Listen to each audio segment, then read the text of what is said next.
Oh, hello and welcome to Dragon Ball Z. I don't know why I always want it to be Dragon Ball Z. I wish it was Dragon Ball Z. No, instead, we're going to be playing some Monster Bash. Oh yeah. Some people have been calling it Monster Mash, but that's the song. And I specifically didn't call it Monster Mash so that people wouldn't think that it was a song. But maybe I should lean into it. Maybe I should do the opposite. I should call it Monster Mash, and at the beginning, I should get myself banned for copyright by playing the song.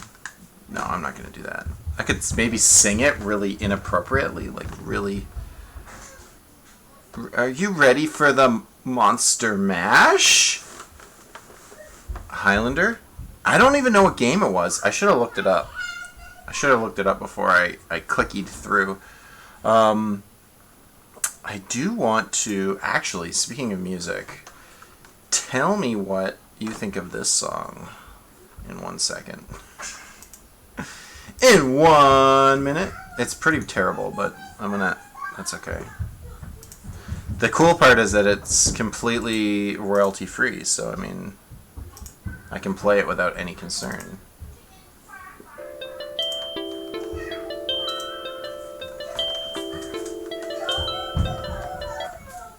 What? Why did it break? Don't break.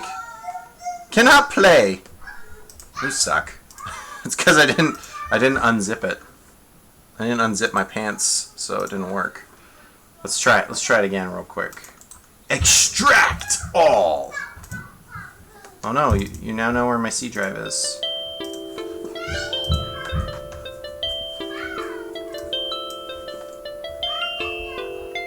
Monster Mash Bash? Maybe that is what it is. I had trouble finding what everyone was playing, so I might need you guys to remind me. Or maybe I'll try to find it real quick, because I think I thought I sent it to myself. Ah, sick! With the resub! Woo, baby, 6 months? Half a year of your life spent doing this. What's this? Is this what I want? Adventure League. Nope. Alright, I'm gonna turn off that weird song. The reason it's royalty free is because I made that. That little ditty. That little jingle, if you will. Yeah, I don't know, I'm having trouble finding the list. That's okay. You guys will help me out. You'll remind me. We'll figure it out. Who was first? I believe it was Fallstar and... Yeah, Fallstar and Coffee. So Fallstar and Coffee is interesting. No, that's not who it is. Is that right? Fallstar and Coffee went last time. It's Fallstar and Telek. Woo! What? Oh. Okay. Let's give it a try. Since this is my stream and I can do whatever I want with it. It's definitely not in tune because it's been sitting there for a while.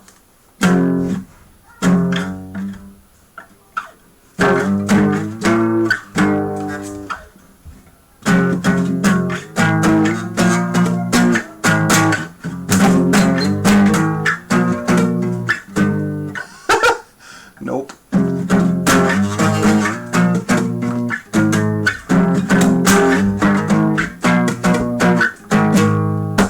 That's what you get for 5,000. You're like 5,000 points. That's all I get. Yeah, I don't know how to play the guitar. Okay, that's all you get. I'm not very good at it. Ah, boy. I learned, like, there's one chord, okay? I'm going to show you what I know. This is all I know. And it's really all you do need to know. Is you do the top... Can you guys see? I don't know. You get the top string, right? You go... I don't know if that's the 1 or the 6. I'm not even sure. The string closest to you, the thickest one. And then you go down 1 and back 2. And that's it. That you hold those 2 down. That's the power chord. That's like 90% of songs. They just play that power chord, and then you just shift down. Like Smoke on the Water is like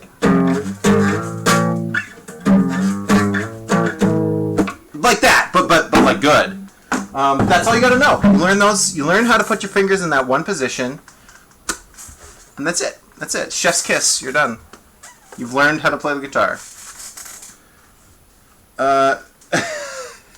You could. I changed the points up recently to fix some stuff because there was like I didn't want to do the Mickey Mouse stuff anymore, so I kind of moved some things around. I think False Star used one of them where I just roll 3d6 damage on you. Just let you know. Hey, you just took 18 damage. That's fun. Although 18 damage is max, so you'd be a baller if you got that. You would play basketball. Alright, so the first up is False Star versus Telic. And if I remember, what Telic was playing, I believe he's playing the 3 Goblins, 3 Will-O-Wisps team. So we got Will-O-Wisp. Pew! Let me drag him in. I'm prepped. I'm ready to go. Uploading, taking forever. We know what we need. We need a warm up D20. Let's see. How's the stream gonna go today? Not good. Not good. We got nat 1. That's how we're gonna feel about the stream today. So 3 Goblins, 3 Will-O-Wisp. That's a pretty sick composition. Not gonna lie. But then False Star has the older Fairy Dragon, Intellect Devourer, Psychic Grey Ooze. I can remember. Pixie. Uh-oh. That's not what I wanted. Dragon and Pixie. And I believe 1 Gith Monk. This is his build. It's a whole bunch of jumbled stuff. All the stuff. Just, he wanted all the options available to him. Let's see if I can remember the command words. If I remember the command words. Oh, this one's important. Okay, so this one and the next one are important because they're both like winners brackets. So like the winner guarantees a spot in semifinals, and the loser still has a chance of being in the wild card. This one and the next one are like our big heavy hitters. And then Ezekiel versus Coffee is the cleanup. Neither one of them has a win. So whoever wins is just to get a chance at the wild card. And at the end, there should be 2 people for sure in the semis and 4 people with 1 win. And I'll just roll a dice to see 2 of them will wild card and 2 of them won't. So it's 50-50 basically if you have 1 point. To see if you get in there. Or 2 out of 4. If you, that's how it works, right? You twice as many chances. Your odds are better because it's 2 out of 4 instead of 1 out of 2, I think. Okay, so first things first. Second things second. Third things third. I also have something a little fancy. I want to see if I can get this working real quick. Just bear with me for 1 second. I think if I can get this working, it's going to be awesome. I think I want to make it a window capture. I had this working before. Like a long time ago with a different one of these that I tried to make myself. Let's see if I can do it. That's what it's called. Yes. No cursor. Done. Okay, now you're like, what do I see here? What is this? So we're just gonna take this real quick. And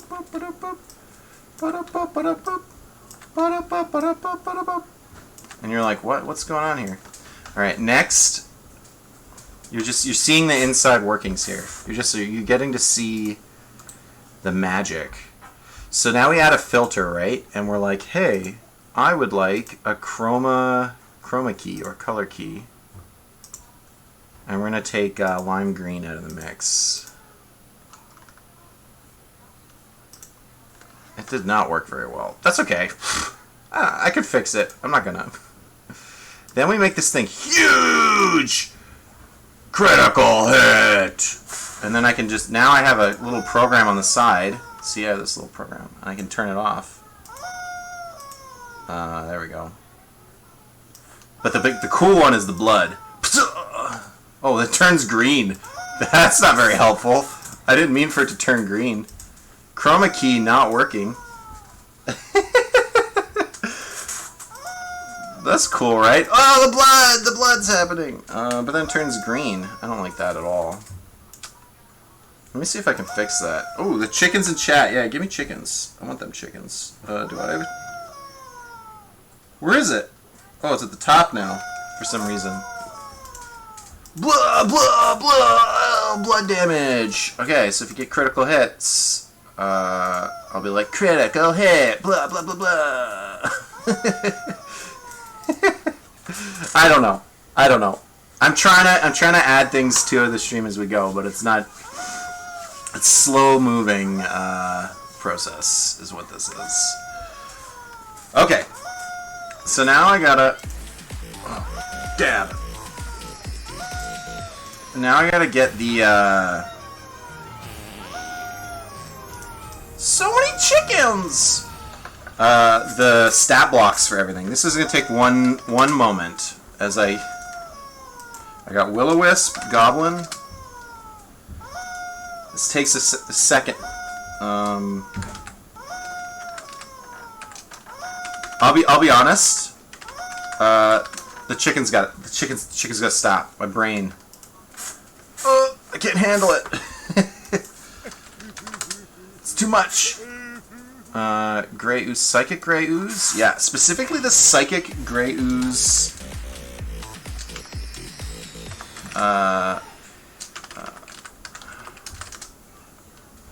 We got Intellect Devourer, the Monk, the Pixie. Man, there's so many dudes. Alright. 1, 2, 3, 4, 5, 6, 7. I got 7 stat blocks up. Pixie. What are you doing, Pixie? You're gonna just be the tiniest little pixie, and you're gonna hide. That's the plan. I don't give her hit points because she has 1. She has 1 hit point. If she gets hit by anything, she's dead. Thought Devourer, I believe, has 21 hit points, right? Intellect Devourer? Yeah, it's the weird one. I went the whole episode telling you guys everybody's 22 hit points, but not the Intellect Devourer. That one's dumb. I think the Ooze has like... I know the Fairy is 14. I'm going to grab that real quick. I remember this one. What's the Ooze? I forget. Psychic Ooze. 22. Oh, I should have known! I should have known.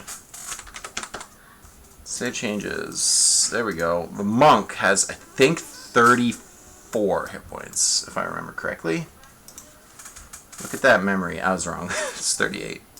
38 hit points. The Will-O-Wisps. I know that they're 22 as well. They got 22 hit points. So, do you think these Will-O-Wisps are Democrat or Republican? What do you think? Don't even get me started. Actually, can I? Yeah, what am I doing? I can just set 1 and then copy paste. Silly me. And goblins have 9 hit points. I will never forget that because they are garbage. And I always remember, for some reason, 999. I remember that they have 9 hit points. So what we're going to do this time, it's going to be a little fancy, okay? We're going to get a little fancy on this one. I'm going to actually... let me just double check if you guys are chatting with me. Are you guys chatting with me and I'm not answering you? Dem Willows, though. Yeah, probably. They be a third party? Yeah, I think you're right. They're probably the Kanye West party. What was Kanye West's own party? Because he couldn't have been Republican, because they would have been like, no, Trump is Republican. So he must have been his own independent third party. I have ignored all your messages so far. I thought he wanted to be Republican. It seems weird that you would split your own party vote like that. It wasn't even a party. So what we're going to do this time, to make the combat a little more interesting, is I'm going to pretend in this situation that each Goblin Will-O-Wisp pair is like, they're like buddies. Is, you know, like somehow... What the heck is that? I gotta turn those off. The Will-O-Wisps are like dead goblins. It's like your dead goblin friend or something. I don't know. There's some kind of bond between them, and they're like, okay, yeah, come on, Will-O-Wisp, you're gonna be my little pet. Or maybe the goblin's the Will-O-Wisp's pet. I don't know. One or the other. We're gonna put this monk like up front this time. We're gonna do this interesting little like spear. We're gonna do this. So we're gonna kind of like. That's not a spear. That's a spear. There we go. So this is the formation we're gonna do. And we're gonna have this guy over here, and this guy kind of down here. And I'm not going to have an environment. It's just going to be a big free-for-all. They're just going to meet in the middle, and we're going to do this thing. Because I did not prepare backstories for everybody. I'll be honest. I've been busy this week, and it's been kind of... It's not as good as last week. Last week I was able to, like, give you a little story behind each of the battles. But in this case, I don't think that's what we're going to do. So, let's throw everybody up. Oh, yeah, there's so many. Everybody's gonna throw up. Do you guys remember the I feel like Telek's command words were like ambush, Will-O-Wisps are invisible, or something like that, and I'm kind of ignoring it. I'll be honest. They're not ambushing this time. Maybe that's gonna be at your detriment, and next time I'll have to take it more seriously. We'll see. And then I believe the command words for False Star were like entrap something, destroy body and mind, or something like that. I can't quite remember it. Third party being a dead lover. Dead kids guiding parents through a dangerous world. No story. Right in, I thought. Right in? Yeah. Dead parents watching over their goblin kids. Okay, so now we gotta roll some initiatives. Initiatives. We're gonna start with the monk. The monk is, not very fast today. A +2, so we got an 8 on the monk. Initiative, order. For the pixie. Pixie's +5. Let's go. Oh, that's not very good. It's a very slow pixie. A fairy dragon, +5. 13. That's a fast dragon. It's a fast dragon. Oh, the other important thing about this is that I'm just going to make it daylight. So now the fairy dragon... Last time the fairy dragon kind of had to hold light for everybody, and he won't have to this time. So this is the ooze. Ooze is -2 initiative. Oozes are slow, baby. They're so slow. Intellect Devourer is +2. This is a 13. Okay. And then we need the goblins, which I think are +3. Nope, they're +2 as well. So they're 15. Fast goblins. And the Will-O-Wisps. So I'm also going to mix it up and make the goblins melee this time. Last time I gave them bows. This time I'm going to make them swarm in and try to cut people up, which may be bad. We'll see what happens. I might... wow, Will-O-Wisps are fast. +9. 20! Okay, so the order is...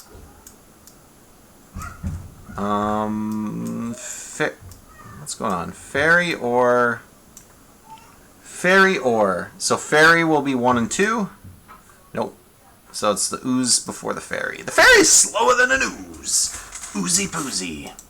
Because that's what rhymes with ooze. Oozy is poozy. Let the mash begin. How do we announce that? With some blood! Zombie brain blood. Does this still work? Can I like... Oh, no. It doesn't. I wanted to make my fat face really big, but it doesn't work. So, yeah. This is going to be like a swarm effect. Because the will-o-wisps are just going to move in and start zapping and zapping.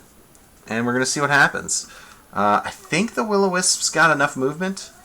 50 feet. Yeah, that's a lot of feet. Will-o-wisp's so good, by the way. Just letting everybody know. That pixie might just be dead. I'm sorry.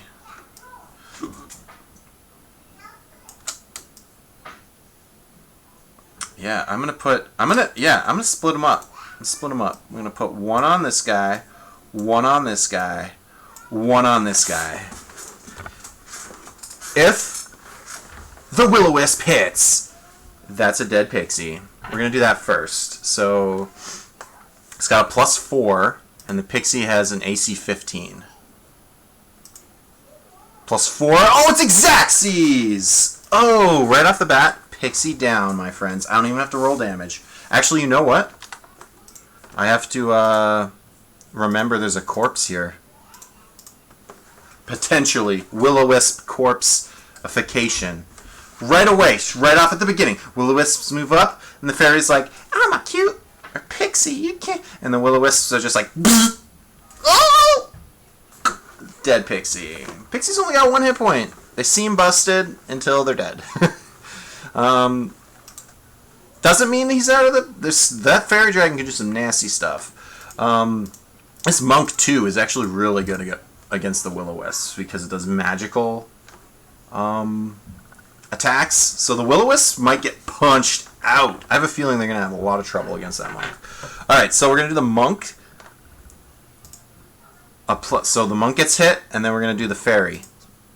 The fairy, I think, gets hit. I don't think it can beat an 18. Yeah, so all hits across the board. So 2d8, actually. Lightning damage to the monk. The monk has no resistances. Does the fairy dragon have resistances? No, they're both just going to take d8s. So we're going to do a d8, 2d8 to the monk. Bzz, bzz. Oh, sorry. The monk can go up to AC 19 with shield. So no, it can't even stop it. It has to take this hit. A hit of 14 damage. That's big. This is a bad start. Will-o-wisps are pretty busted. I'm not going to lie. Let's do the 2d8 on the fairy dragon. 8 points of damage. Look at his team just crumbling. That spear formation not doing a whole lot. It's not looking so good for our Fall Star buddy. It's not looking too good. That's okay. That's okay. You got a chance still. Next up, Fairy Dragon. Fairy Dragon's going to do something badass. Okay, so it could cast Polymorph. It could cast Hallucinatory Terrain. Could go invisible. Polymorph's a tough one. I don't know what he would polymorph into what. Like, I'm not even sure how to do that. Also, most beasts aren't going to be good against the will-o-wisps anyways. So what's hallucinatory terrain do? You can... is there a way for me to put this in chat? I think... Yeah. Whoa! Good luck reading that. Did I just destroy what you guys see? Oh no, you can see that. Okay. You make natural terrain in a 100-foot cube in range look, sound, and smell like some other sort of natural terrain. Thus, open fields or a road can be made to resemble swamp, hill, crevasses, or some other difficult or impassable terrain. You know what? That sounds terrible because the will-o-wisps just fly over everything. Not going to use it. It could handle 3 goblins, but I don't see a good way to make it work with the will-o-wisps. Right now, that's the big threat, and I think we're just going to cast... What is Major Image? Let's see. Let's do that one. Major Image. Wow, it's even longer. Yeah, basically make a cool object. Cause the image to move. I don't know. I don't see that being that useful either. Can the dragon polymorph itself? Challenge rating 2, so it could become an eagle. I think that's what it's going to do. I think that's what we're going to do to save our bacon here. To give him some temporary hit points. We got a Greater Eagle polymorph. Greater Eagle. Is that not what... Oh, it's called a Giant Eagle? Giant Eagle! Yes, I think that's what we want to do. That's challenge rating... No, Giant Eagles are only challenge rating 1. Is there a challenge rating 2 beast out there? A good one? I'm going to check you guys. Wisps are busted, ban them next game, or don't. Monk does have shield, but they only have 14 AC, and shield only brings it to 19. And it was hitting with like a 21. It rolled a 17 to hit plus 4. So the shield wasn't good enough. I know... I'll be honest, last time I played, I made the mistake of thinking that they had 16 natural AC and then could shield on top of that. But I misunderstood that the Wisdom AC bonus is built into their AC, which is something that Ezekiel pointed out for me, that I was giving them a +2 AC bonus when I wasn't supposed to. Sorry, it's taking me a while to figure out what to do with this. I'll be honest, because Polymorph is kind of a pain. I might ban Polymorph in all honesty, just because it's tough to know all the different options. So we want a monster type beast, and we want challenge rating 2. So he can become a cave bear, he can become a giant boar, a giant elk. Maybe a giant elk would be good. What's a giant elk look like? It has 42 hit points. That seems great. Let's become a giant elk. It's gonna cast polymorph on itself. Strangely though, it has to maintain concentration on the polymorph, so there's a chance that the full damage won't have to be done to kill it. So the giant elk has 42 hit points. I'm gonna do it this way actually. 42, 42. But now we're concentrating. I don't know what symbol to use for concentration. Let's just use a blue dot. So the fairy will turn itself into a giant elk. It won't be able to attack this turn, but it has a whole lot of hit points, so it doesn't die to the next Will-O-Wisp attack. I could have made it a dinosaur. I could have, but I, for some reason, figured that maybe it hadn't met a dinosaur in this world yet. I could have done it. I've gone with giant elk. We're going to see how that rolls. We got all the goblins. Goblins only have 30 movement, and I didn't give them bows, so they have to run in and just kind of be worthless for 30 feet. Yeah, that's not the best. It's not the best. But they're trying.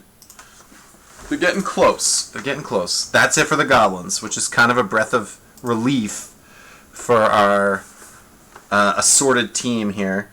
Alright, we got the Thought Devourer up next. Thought Devourer, I think, is just going to go and hit one of these Will-O-Wisps. I'm going to go for the one that doesn't have anybody on him yet. He has 40 feet of movement, can easily get in there, and it's going to try to kill that Will-O-Wisp. We're going to see what happens. Thought Devourer, or Intellect Devourer, sorry, versus Will-O-Wisp. Let's see what that 1v1 fight looks like. So, an attack has one claw attack, or Devour Intellect. What's a Will-O-Wisp's intellect? Not that it would know this. It's pretty good, actually. Devour Intellect. You can see within 10 feet of it. I guess you want to always do that, right? That seems way better than the claw. Let's always Devour Intellect. Oh, wait. It gets to do both. My apologies. It gets to do both. Claw first. +4 to attack. Needs a 19, though. Okay, that's a big miss. Will-O-Wisp's got a lot of AC. Alright, so the Psychic. Devour Intellect tries to eat the Will-O-Wisp's mind. It needs to do a DC 12 intelligence save. The Will-O-Wisp. Can I just click this button? Oh man, I can. I'm gonna start doing that. Actually, I didn't realize I could just do the rolls by clicking buttons. That's gonna be way quicker. So the Will-O-Wisp definitely survives getting hit with that. Just double checking. Does it take half damage? Or it takes psychic damage.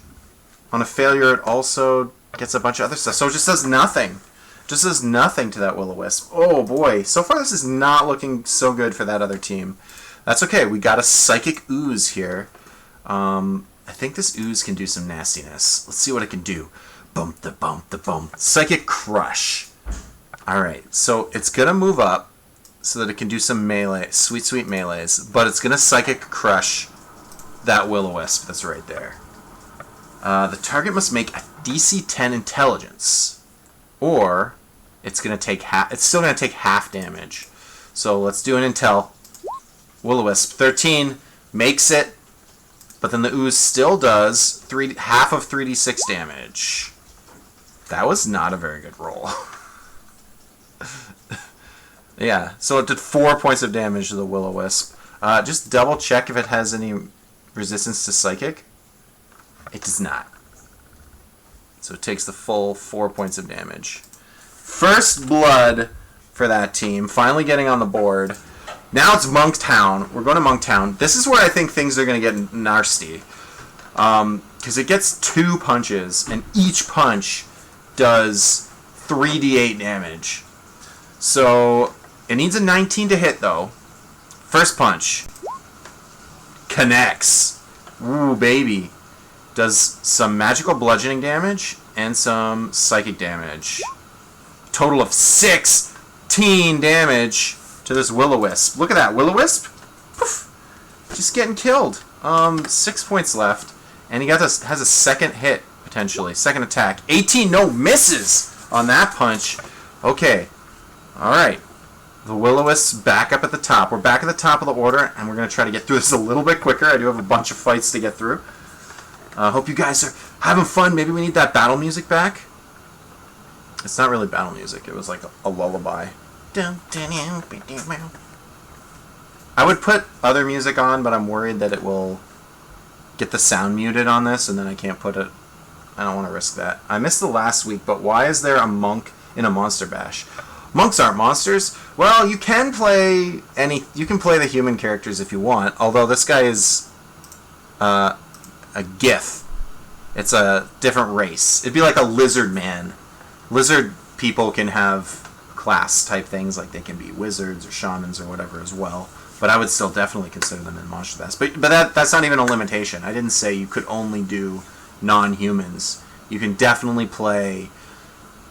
They follow the same EXP rules. If you wanted to throw a berserker in there or like a bunch of cultists, you could do it. Yeah. And they're in the monster manual, so you can definitely use them. Alright, Will-O-Wisp time. Technically this Will-O-Wisp could try to wheel around and eat that fairy body. It seems really busted. I'm not gonna lie. This seems like a very strong line. So what I'm gonna do, I'm gonna see if the Will-O-Wisp is smart enough. Okay? So this is to me, that strategy, that play, is a DC 13 intel check. So I'm going to check its intelligence, and it makes it. It's a smart Will-O-Wisp today. It knows it's hungry, wants to try to eat that body. So we've got an attack on the elk, an attack on the monk, an attack on the intellect devourer, and one attempt to eat the fairy and gain some hit points. So we'll do the attack on the Thought Devourer first. Boop. That's a miss. Attack on the monk. That's a hit. How much damage? 10 points. A 24. Can't even shield it. Has to just take it. The elk. Zip zip. Yeah, that hits an elk. For 8 points. 8 points. Yes. Down to 34. The elk getting slowly beat up. Okay, and now we have to do to see if it eats the fairy. So the fairy has to make. Because Consume life. Needs to do a DC 10 Constitution. So let's go to the Pixie. It has magic resistance. Is this a magical effect? I feel like it is. Against this magic or die. So yes, I'm gonna say it has advantage on this save because it has magic resistance, but it has a terrible constitution. So with advantage, fails! Even with advantage, it fails the DC 10. I tried, I gave him an advantage, which gains back the Will-O-Wisp this amount of hit points. 14 hit points! Oh god. Oh god. The Will-O-Wisps are so dumb. These are very strong enemies. I'm not gonna lie. Triple Will-O-Wisp might be all anyone ever needs to win. But we'll see. I think Ezekiel's party, although it got wiped out the one time, I think is actually very powerful. So, the elk. We've got this big old elky. Alchemaholic. Let me just put giant elk into so that I have the rolls at the ready. Okay, giant elk. It has a charge which it doesn't get to do. So it just has one attack. It can either use its ram or its hooves. I think the hooves are just way better. Oh, but you have to hit a prone creature to do the hooves. Oh, I see. So I think it can theoretically back up and then charge in. So I'm going to do that. It means the Will-O-Wisp gets one attack. The Will-O-Wisp is going to get an attack of opportunity to hit the elk. A 16? Does that hit the elk? It does. Will-O-Wisp does 4 points of shocking damage. It's still worth it, I think. The elk's going to back up and then charge in. Boom, smash. All the way into this guy. So, let me read the elk. If the elk moves at least 20 feet, blah, blah, blah, blah, blah. Hits, and then hits with the ram attack. It does extra damage and knocks the creature, potentially knocks the Will-O-Wisp prone. Now that I think about it, I bet you it's immune to being prone. It is. So, it will do additional 2d6 damage if it hits. That's the only difference here. It's a +6 to hit, needs a 19. It misses. Oh, man. So it just hurt itself for no reason. That's disappointing. It also should have made a Constitution save twice, actually. 2 Constitution saves. I forgot about that. I'm so sorry. Con 13, the elk has Con 14. We're going to use the giant elk. 1 con save, another con save, holds concentration. We're good. We're good. We didn't cheat. We almost cheated a little bit there. That's it for the elk. We got goblins. The goblins are going to get in here. I'm going to actually dump all the goblins on this monk. No, this guy's going to come up to Intellect Devour. So we got 2 goblins on the monk. This might be the time for shield.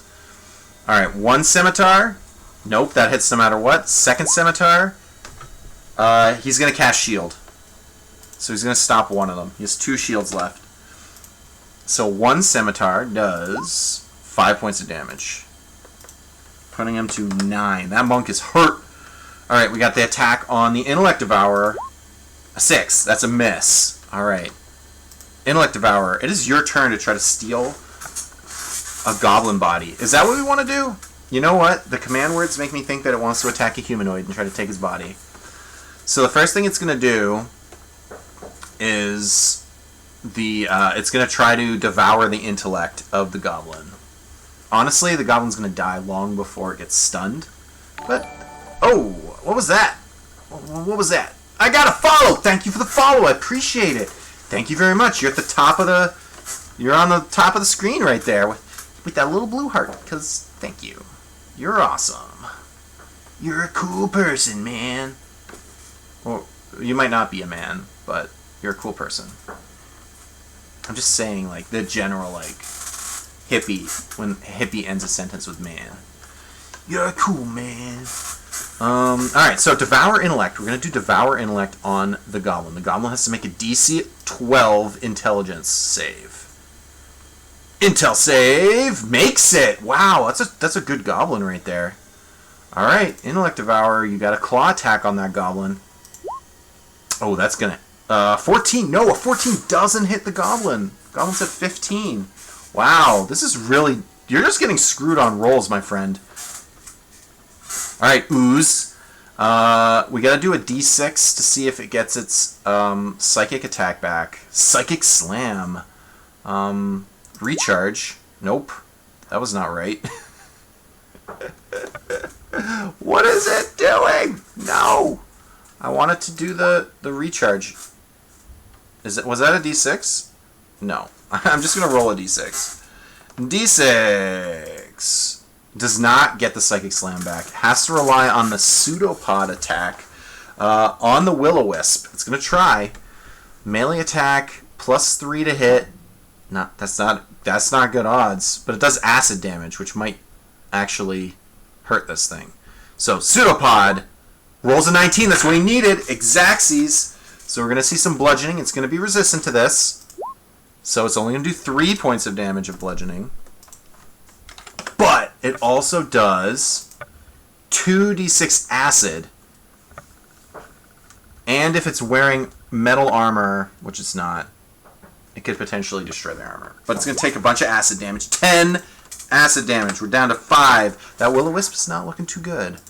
Alright, Monktown. We're going to Monktown. Monk's got to get some punches in. It's going to ignore the goblins because it has more shields in its tank. And it's going to try to punch that Will-O-Wisp down.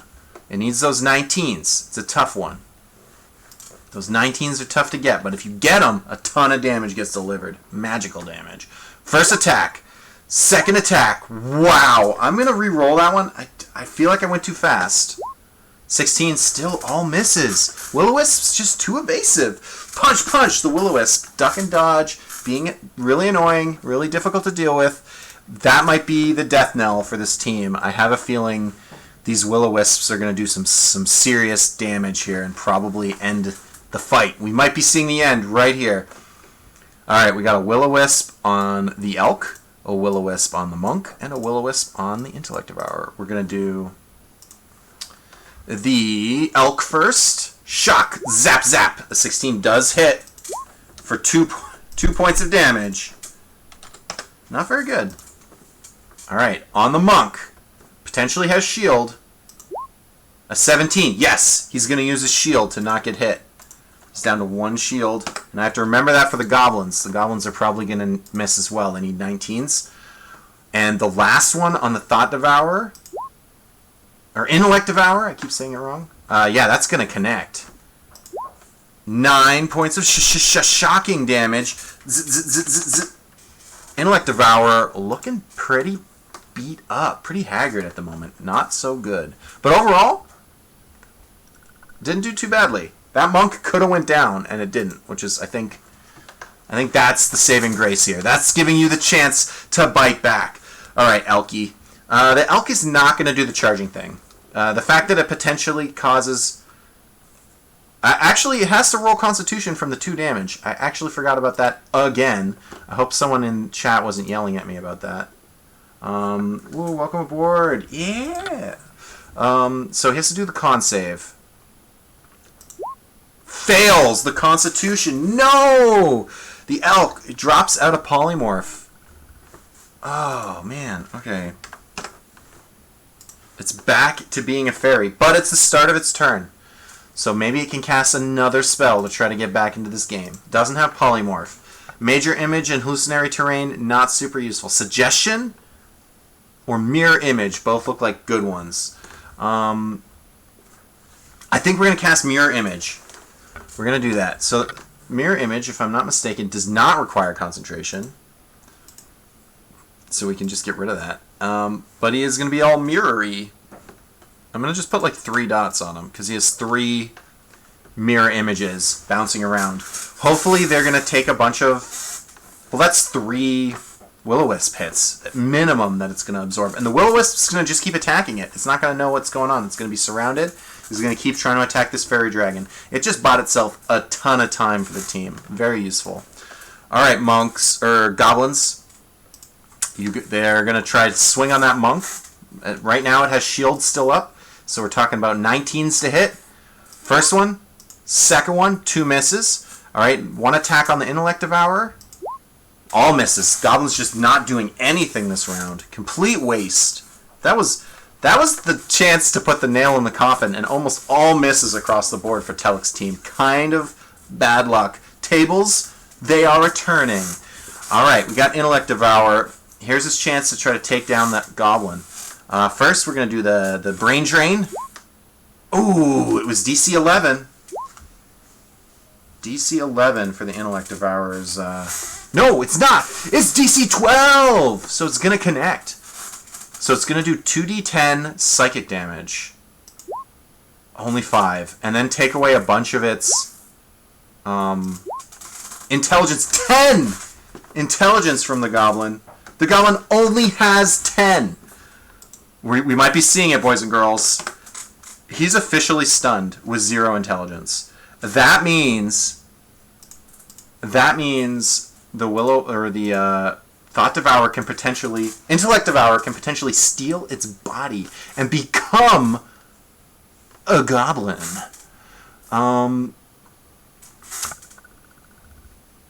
Incapacitated humanoid within 5 feet of it. Okay, but to do that, it has to use its turn, so it can't do it yet.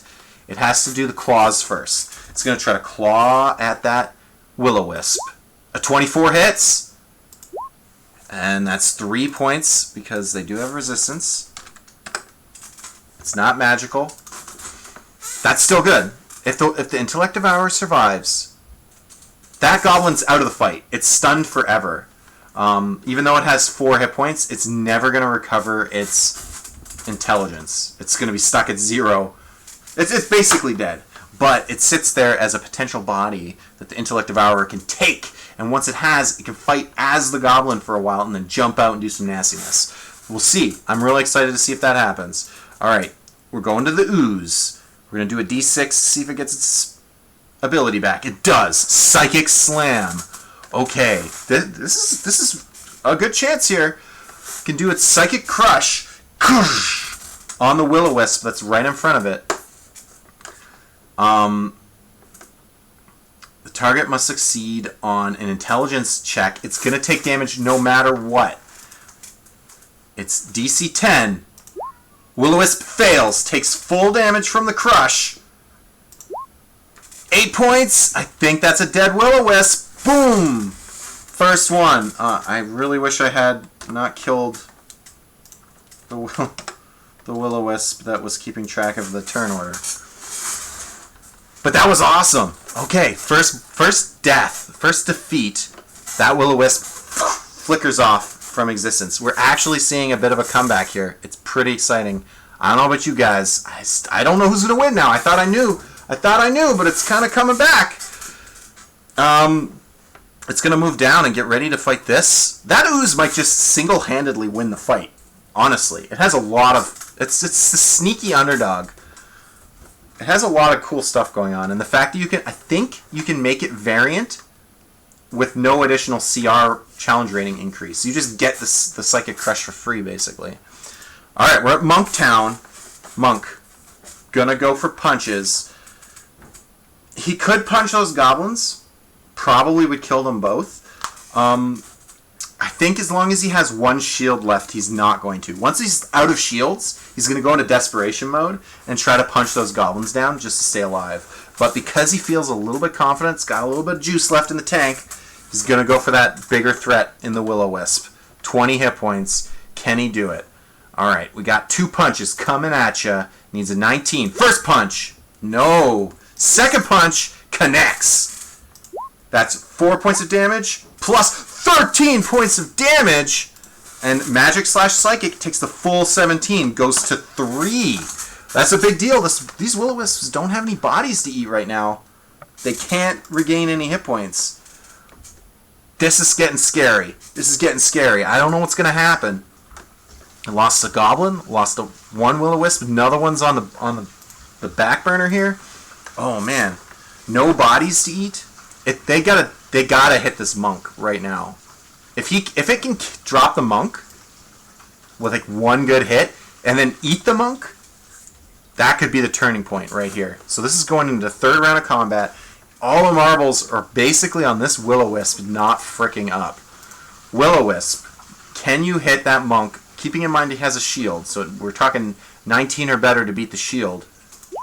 23 connects with the monk. Monk can't do anything about it. 10 damage. Is that enough to kill the monk? It is enough! Whoa! The monk is down! The monk is down. Wow. That means he has a chance to consume life. It's a DC 10 con save for the monk. Con save, DC 10. Makes it. Okay, so it doesn't get any hit points back, but that's still huge. That monk was linchpin. Needed it to be around. Those goblins are now free to start attacking fairies. I mean, when the fairy had put up the mirror image thing, it wasn't expecting to block a bunch of crappy goblin attacks. It was expecting to block wisp attacks. This is going to be interesting. I honestly don't know what's going to happen. All right, let's keep it going. Let's keep it going. We got one left on the Intellect Devourer. Let's see how he goes. Connects. 11 points of damage, putting that Devourer to 1 hit point. That was a massive turn for the Will-O-Wisps. Really showing us that there's still power in the Will-O-Wisps. They can still do it. They can still make it happen. Alright, we got the Fairy Dragon. The Fairy Dragon is going to do what he should have been doing this whole time. He's going to move up. No, sorry. Let me check this Fairy Dragon. How does this work again? Okay. It's gonna do its Euphoria Breath. One creature, the target must succeed for 1 minute. I don't see, it doesn't seem to be counting as anything. Euphoria Breath. It doesn't sound like it's paralysis or anything. It just sounds like it's its own effect. So I don't think you can be immune to the Euphoria Breath. Unless I'm wrong and it's supposed to count as charm, I don't think it is. I think it's its own thing, making you euphoric. It's going to do like a cool little like move around here to get into the guy that's got less hit points. And he's going to Euphoria Breath that guy. So it's a DC 11 Wisdom. Or, potentially, they're screwed. So, DC 11 Wisdom save. Let's see. Will-O-Wisp makes it. Exacxies. Euphoria Breath used up. It recharges on a 5 or a 6, and it's probably the strongest thing the Fairy Dragon can do other than casting spells. It's going to try it again next time if it recharges. We'll see. But that was probably a big deal. Alright, Goblin Town. We're going to Goblin Town here. We got 2 goblins. Yeah, goblins aren't that smart. They would have gone for the fairy if it was freed up, but because it moved away, I think they're going to go for the ooze. 2 attacks on the ooze. Let me just double check that ooze real quick, see if it has any resistances. Acid, cold, fire, not regular attacks, so it's going to take full damage from any hits. It also has an armor class of only 8! Secretly very weak! Even though it's been doing some nasty stuff up till now, it's actually a pretty weak creature overall. First attack, hits. Second attack, hits. That's 2 slashes on the ooze for a total of 11. Oozy goodness. Boom, those goblins coming into play hard. Showing that they are not done. We got Intellect Devourer. Well, you know what he's going to do. He's going to try to steal a goblin body. Because that was the command word and we want to see it happen. So it's going to try to do Body Thief. They are going to have an intelligence contest. Now, keep in mind, the goblin currently has 0 intelligence. So, it has a -5 to its roll. Goblin rolls. Got a 6. Intellect Devourer. Gets a 5! No! It loses to the stun guy! What have you done, Intellect Devourer? Wow, I really thought that was a gimme. Wow, wow, wow. Somehow, with no intelligence whatsoever, no mind, the goblin is able to laugh in the face of this Intellect Devourer and probably just sealed the fate for that team. Wow! I really thought we were going to get to see a body snatch here. Didn't happen. Alright, Ooze. Do you get your ability back?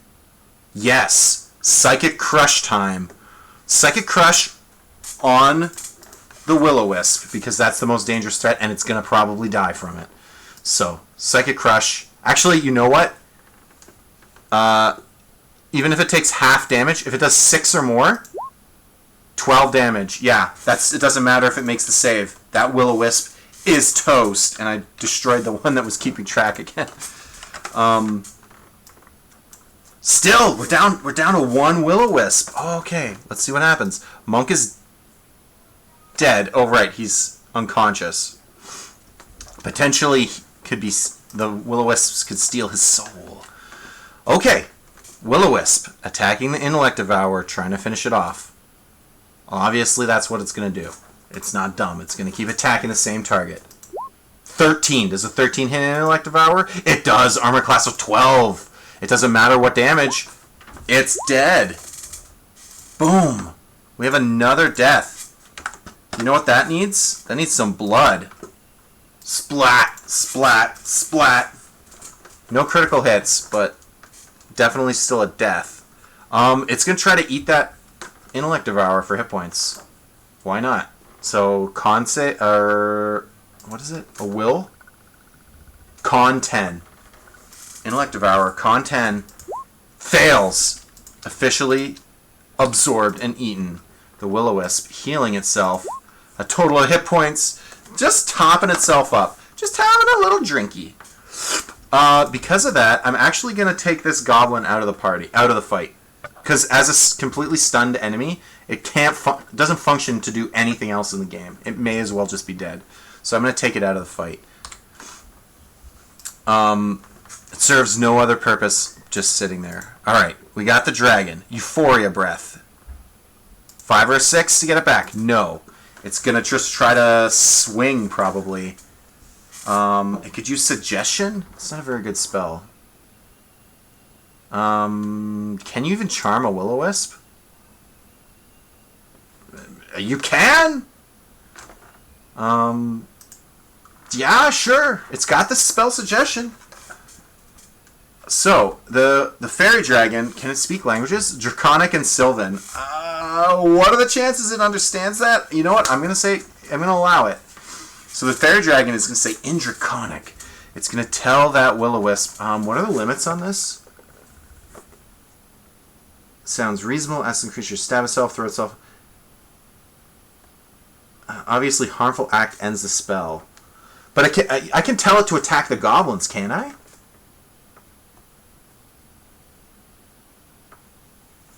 Yeah, I can tell it to kill its own children. Or its dead parent. No, kill the parents that know the bond between the goblins and the Will-O-Wisp. Yeah. Kill the 2 goblins. That's the suggestion. But in Draconic, kill those 2 goblins. That's what Draconic sounds like to me. And you just gotta put up with that. So, it needs to make a Wisdom saving throw DC 13 to not be affected. Fails! It's gonna try to kill the goblins! I'm sorry, that's what suggestion tells. That's what it says. That's what that spell does. I didn't think I would give them a chance, but it's back in it. That's a serious turn. How does it break it? How does it get out of that suggestion? The suggestion must be worded in such a manner as to make the course of action sound reasonable. Asking the creature to stab itself or throw itself onto a spear, it won't do that. I don't see why it can't be told to kill the goblins.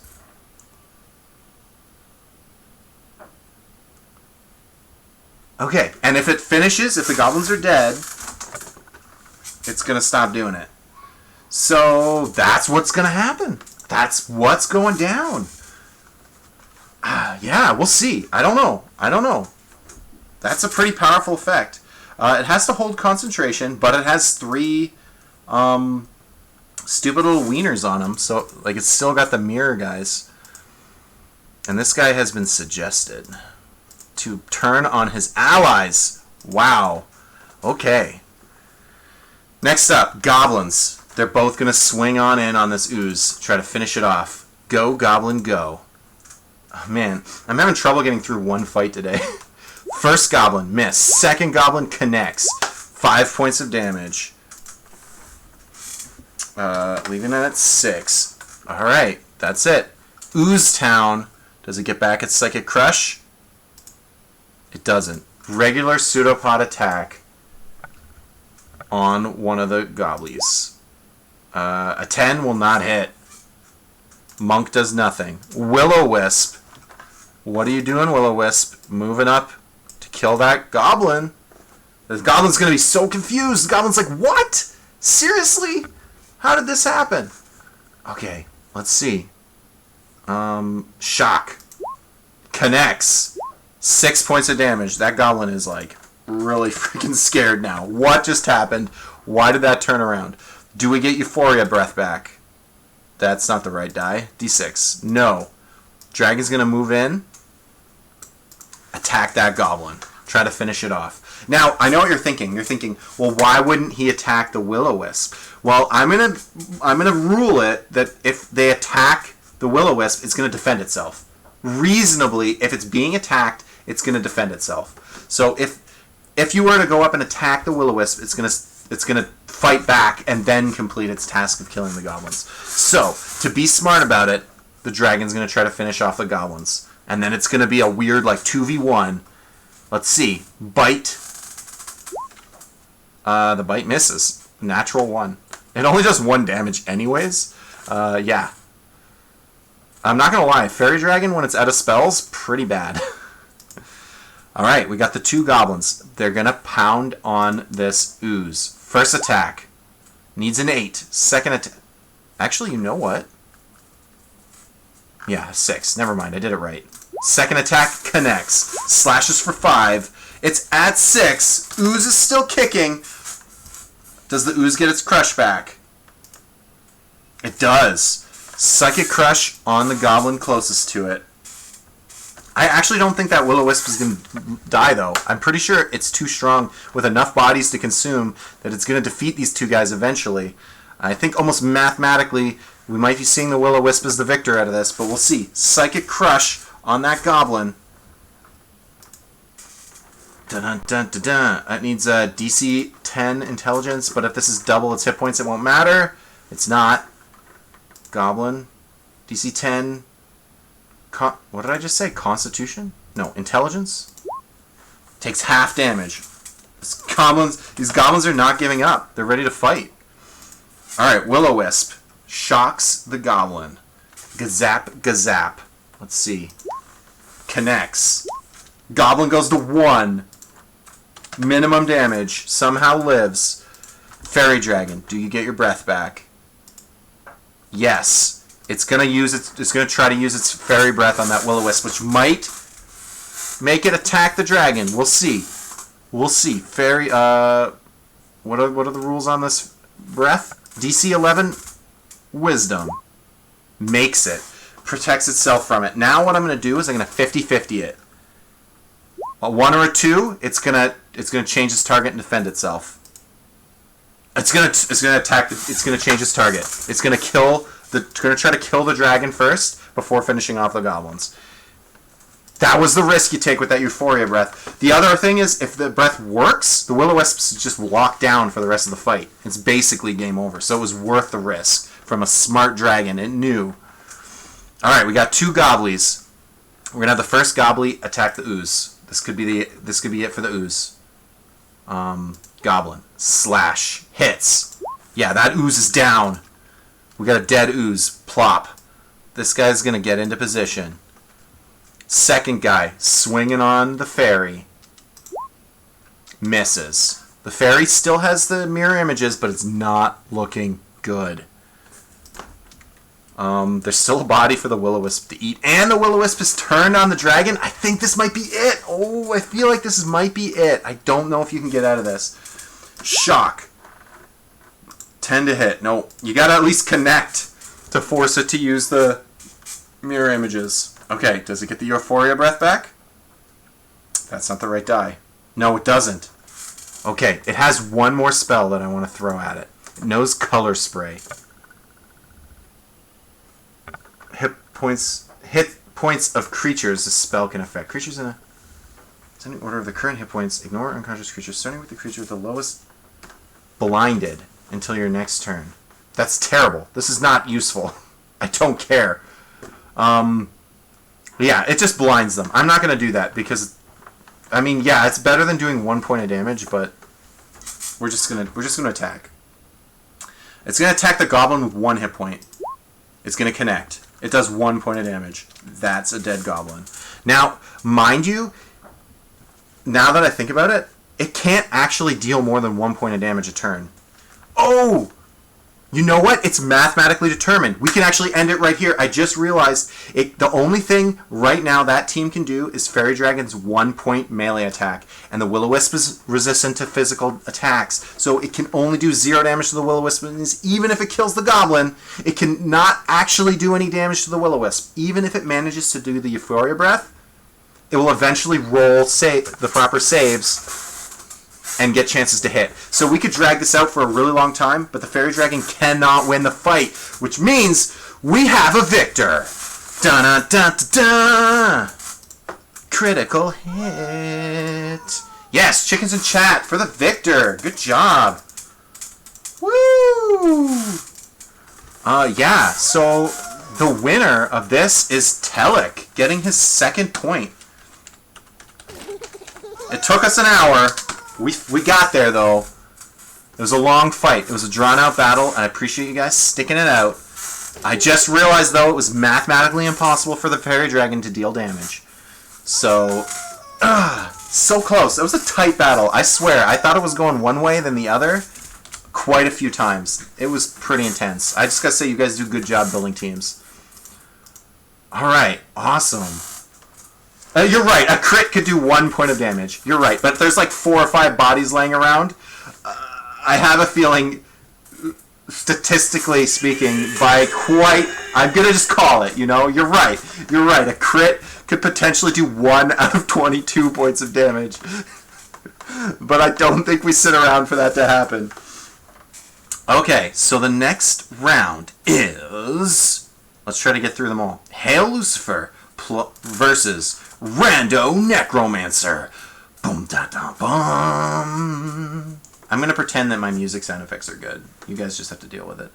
Okay, so if I remember, one of you is playing the Scare team, and the other one is playing the Banshee team. So this is going to be a really interesting one. I actually don't know how this is going to go down because there's a lot of like interesting like defensive, like there's interaction between the two of them.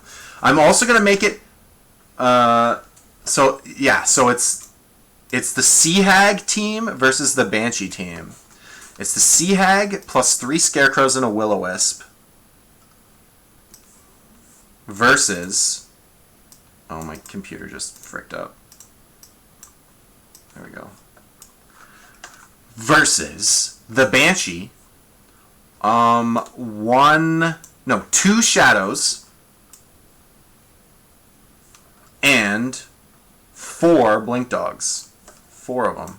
Count them. 4 Blink Dogs. Now, the thing about the Banshee is, the whale does not work on undead. I am going to say it's night.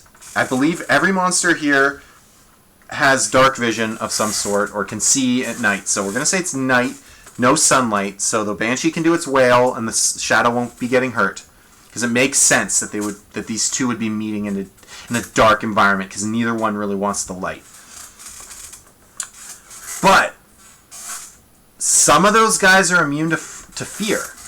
And the Banshee can't affect the Will-O-Wisps or the Scarecrows. I think the Scarecrows might be constructs, which they are also immune. I believe. Let me get some stat blocks up, okay? So we got the Scarecrow. The Scarecrow is a construct. We got the Banshee. So interestingly enough, the Banshee's wail will not be nearly as effective as it was the last time we saw it. It does not affect constructs or undead. Although the Banshee doesn't know that necessarily. Like, it's not going to potentially think of that. It's probably just going to attempt to do it anyways. We already have the Will-O-Wisp up. That's good. We got the Sea Hag. And then a bunch of these enemies will be immune to fear. So the fear combo is going to be tough to pull off. We got some shadows. We got some blinky dogs. The blink dogs are going to be like the probably the most interesting element of this fight, I think. I'm real excited to see what everybody else, what everything brings to the party, but the Blink Dog, I think, is going to be one of the, like, unsuspecting, like, powerhouses, because there's 4 of them, and they have some good hit points. They have tons of mobility. They can move around and do, like, nasty stuff.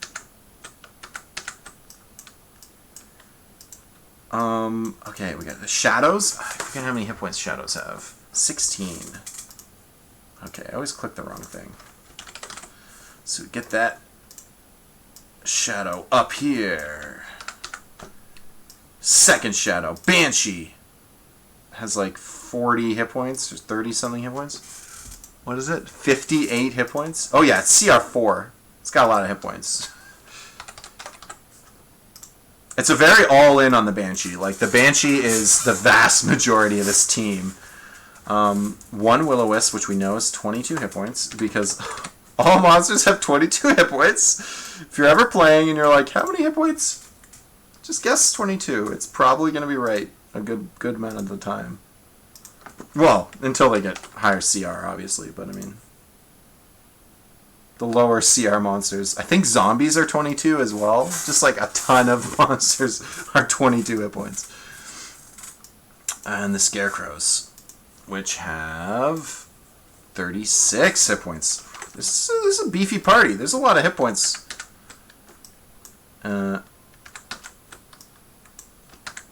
So there's 3 Scarecrows. So I'm going to rule that until they try once, the Scarecrows don't know that they're immune to fear, and the Banshee doesn't know not to use its move. They're going to try it until it fails, and then they're going to maybe think about something else. Although, if given the chance, the Scarecrows will attempt to fear the Blink Dogs every time, because that's the command words that I was given. Fear then kill. That's what they want to do. So they'll try to fear whatever's closest. If the Blink Dogs aren't around, they'll try it on the Banshee and the Shadow. I believe they're both immune to fear. I'm just going to guess they're immune to fear. Frightening, yeah. Shadow, yeah, they are. So, if they're going to try, and then once they failed one time, I'm going to say they're smart enough to know not to continually repeat trying to fear the same enemy after they've seen it not work. If a dog blinks, are they Blink Dog? Yeah, they're blinky dogs. They're so cool. They're such a cool little pack of doggies. So the formation I'm going to pick here is we're going to do a symmetrical formation. We're going to put 2 doggies on each wing. It's not quite symmetrical. Let's fix that. There we go. This is a cool formation. I think it looks cool. You guys can say whatever you want. I think it's a cool looking formation. We're gonna do like this kind of weird formation situation going on. So they're gonna meet in the dark, and we're gonna roll some initiative. Shadows, I have 2. Yeah, you do. You have 2. You got 2 shadows, definitely. Okay, so we're going to save this, close it. Alright. Rolling initiative. Sea Hag. Will-O-Wisp. This is so much faster. Oh, wow.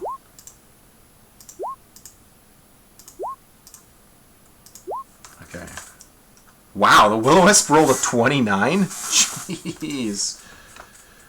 Okay.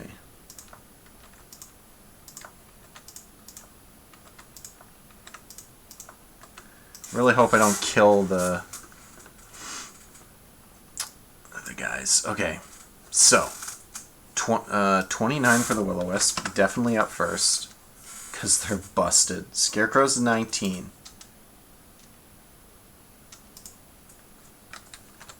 We got a 15 on the Banshee. We got a 13 for the Sea Hag. The Shadows are 10s. And what were the Blinky Dogs? They're the bottom. 16. Okay. Awesome. So this is the initiative order. Are we ready for this battle? Will-O-Wisp getting to go first. Kind of an interesting one. Yeah, it's just going to run up, I guess, try to start pounding on that Banshee. I don't see why it wouldn't. It's 50 feet of movement. I bet you it can get there. Indeed. Let's do it. Let's start it off strong. Will-O-Wisp getting a shock attack in. Now, this is very interesting because now the Banshee can't move into position and then wail. So the wail might be... It might actually end up not working in its favor. Now, I'm not going to have it completely blow its own team up.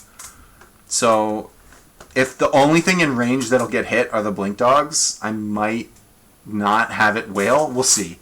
I might roll to see how smart it is, to see if it knows not to use the wail right away. Shock.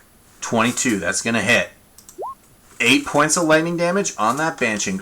But, you may not know this, Banshee's resistance to lightning damage.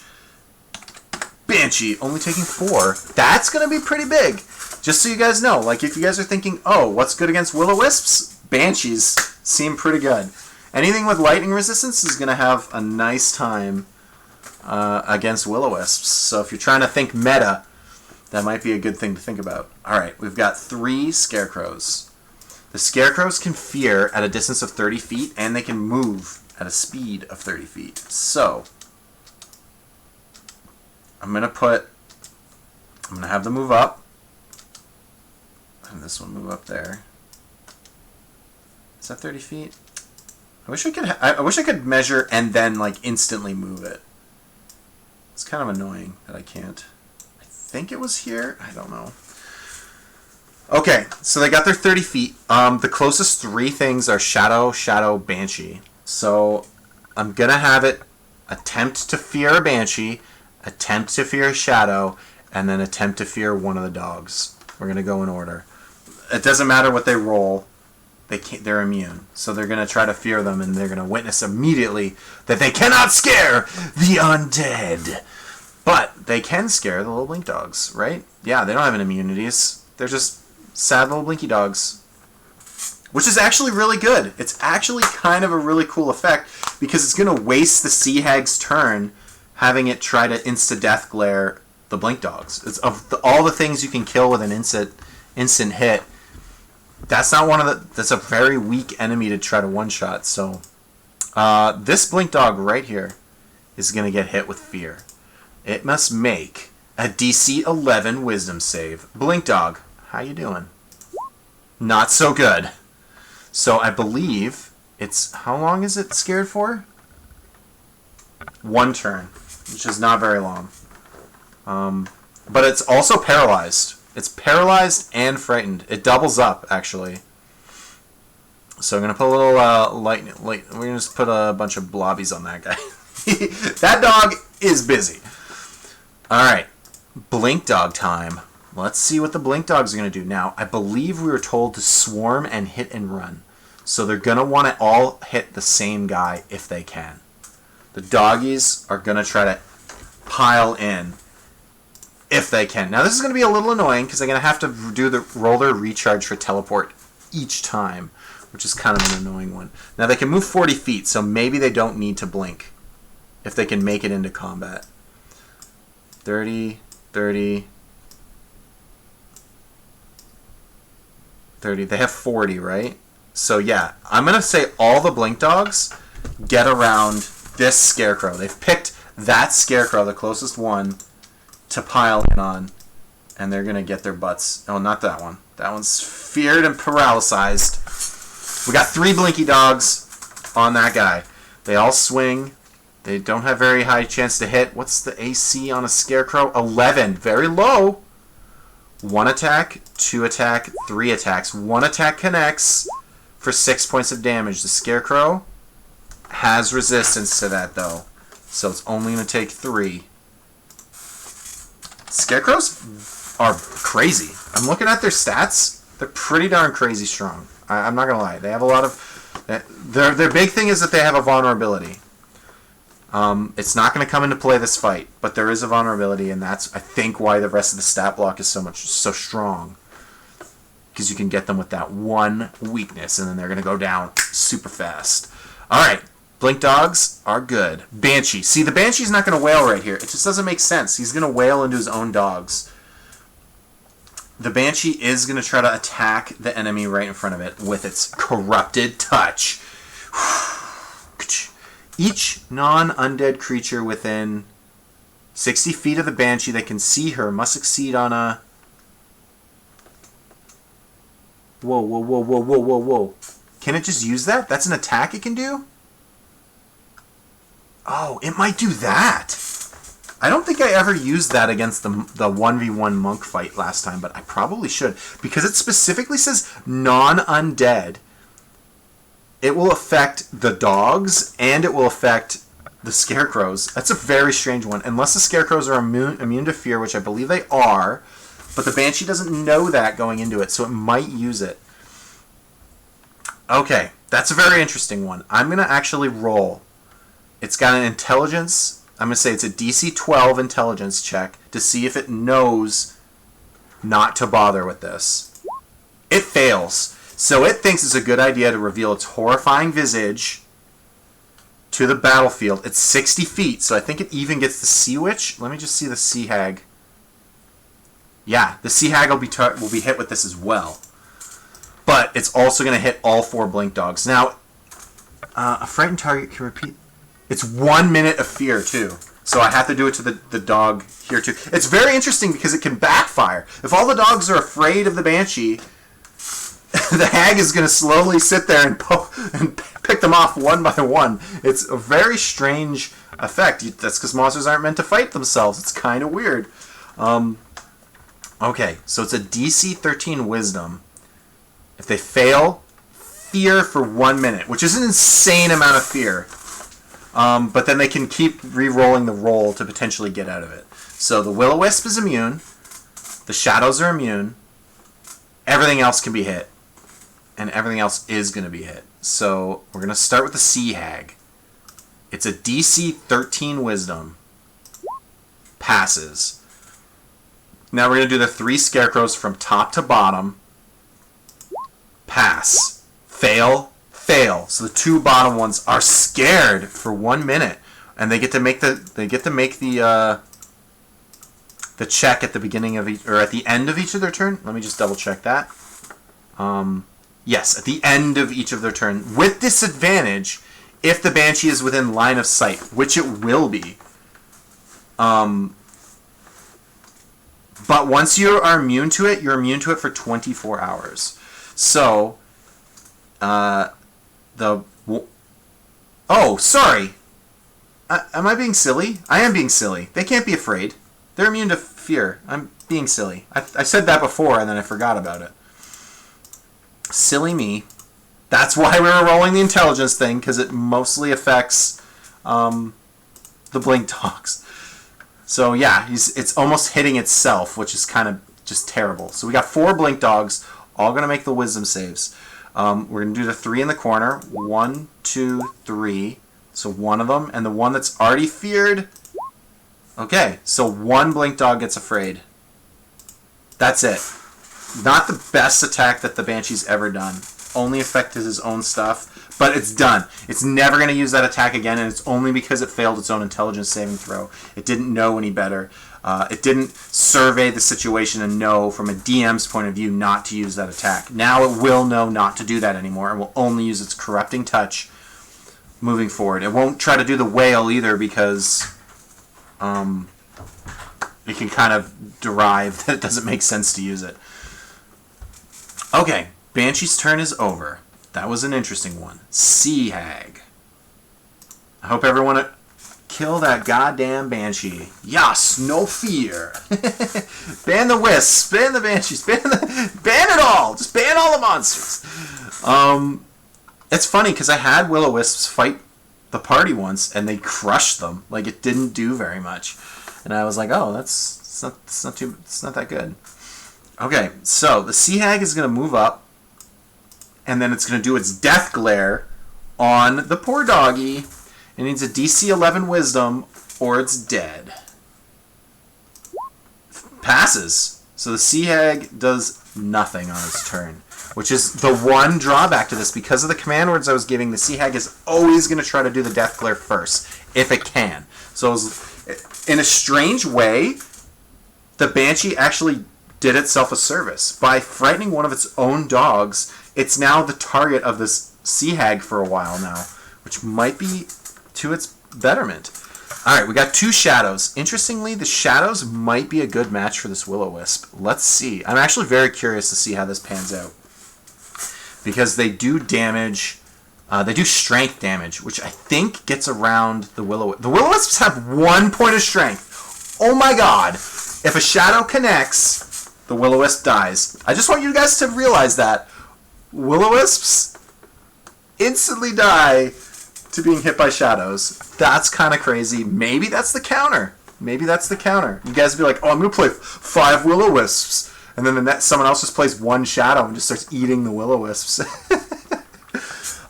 Strength Drain. Let's see. If it dies after 1 hit, I'm just going to leave it there. I'm going to say they both pile in, and that's all there is. So they do need a 19. First Strength Drain, miss. Second Strength Drain, connects! It does some amount of necrotic damage. Not that that matters, because it also drains 1 point of strength, and the Will-O-Wisp only has 1 strength point. It dies. It has resistance to necrotic damage, but not to having its strength blown off the map. Fizzle, fizzle, done. The Shadow snuffs out the light of the Will-O-Wisp just by consuming it. Toast. That's cool. I think that's an interesting little interaction that we got to remember.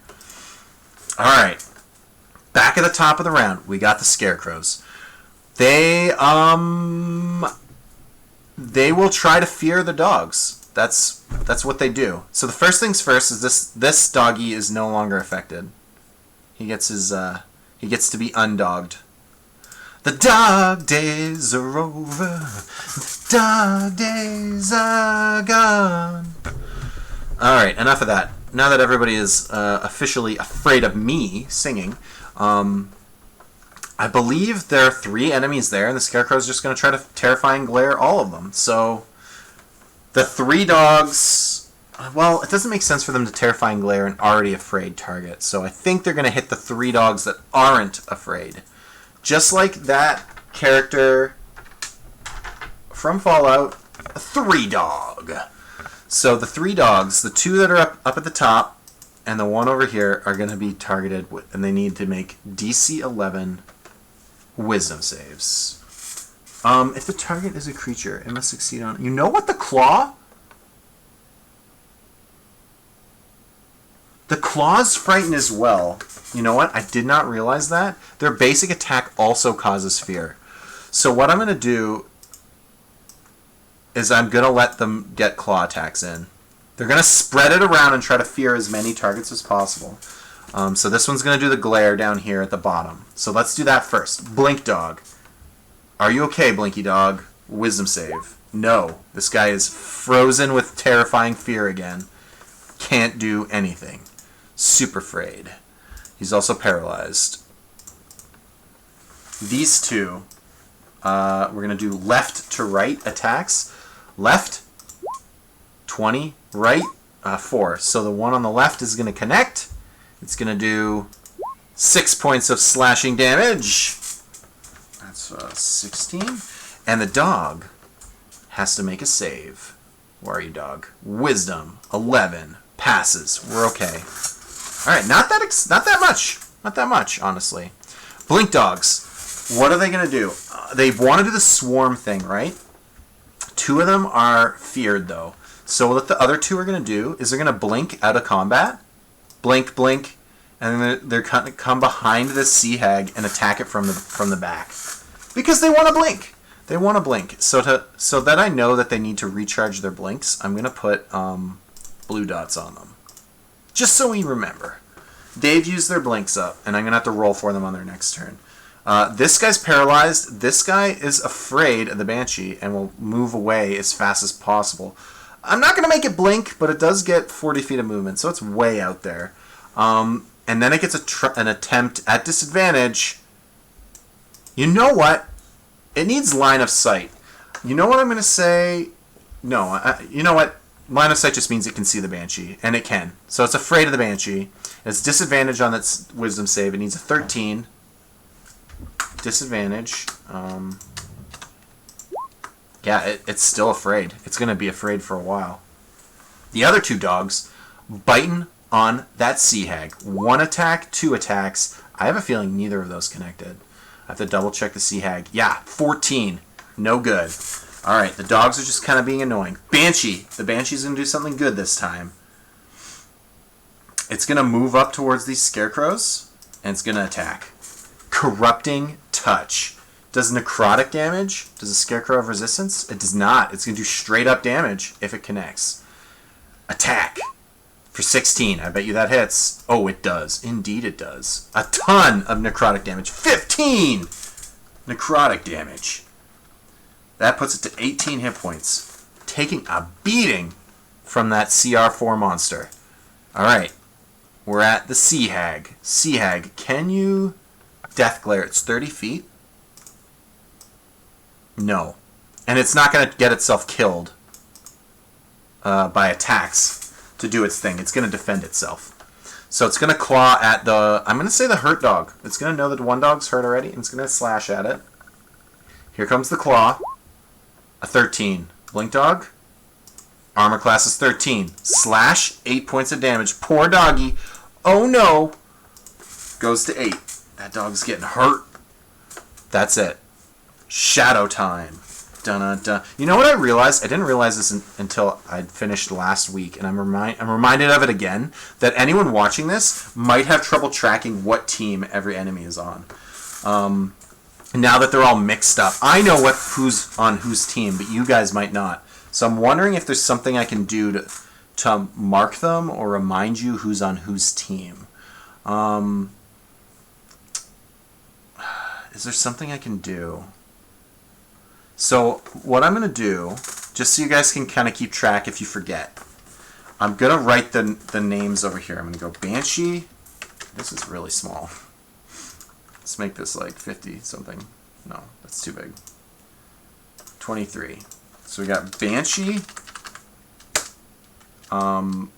Shadow, Blink Dog. Okay, that's one team. The other team, I'm going to put it in red over here, is Sea Hag, Scarecrows, and that's it, because the Will-O-Wisp is dead. Okay? So those are the two teams. If you need to remind yourself, if you're like, who's on what team? I don't know. I'm going to remember because I'm playing them, but you guys might forget in the heat of the moment. You might just like go to look at the screen and be like, who's on what? Who's on first? Who's on second? We were bailed out by our spellcaster. Oh. But that's right, you were. Yeah, your spellcaster did a real good job against those Will-O-Wisps. You could make the health bars different colors. Red versus blue, maybe? Yeah, you know what? That might not be a bad idea. I could do that. Maybe as they're taking damage, I might do it. It's a lot of... I'll do it on the next time. That's a good idea. I'll do that going into the next fight. I'll separate their hit point bars so it's easier to look at a glance. Okay. Shadow time. Shadow's going to move up. Shadow's going to move up. We got... You know what? Shadow's going to move in. Why, you ask? Because specifically they chose Swarm Tactics. That was part of the command words, that they're not going to split their attacks. They're going to purposely swarm on an enemy if they can. So that's what they're going to do. They're going to double up on this Scarecrow. And I think the Scarecrow has resistance. No. It's going to take full damage if the Shadows connect. AC 11. First attack, miss. Second attack, connects. 6 points of necrotic. Strength drain of 3. Goes to 12. Let me double check how much strength they have naturally. They have 11. So strength goes down to only 8 left. He only has 8 strength. Luckily, he does not... They use dexterity for their attacks, not strength, so it will just be a slow burn. They'll probably die to regular damage before that matters. Scarecrows, taking their turn, walking down the street or something. So this guy's no longer scared. His fear has ended. He is not a scared little puppy dog anymore. I think we're gonna get into let's get some attacks going. Let's claw. This one's gonna claw that doggy. We're gonna roll that first. 21 hits. Slash. 8 points, and the dog might be afraid. No, he makes it. But 8 points is a lot of damage. 14. Okay.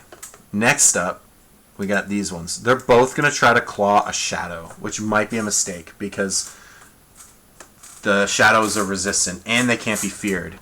So, first claw, we're going to go top to bottom. Top, miss. Miss. No, sorry, a 13 hits. 13 does hit. 7 points of damage reduced to 3. 13. Can't be feared, though. This is a strange matchup, and the scarecrows don't seem nearly as deadly this time around. When they instantly killed an elephant, it was epic.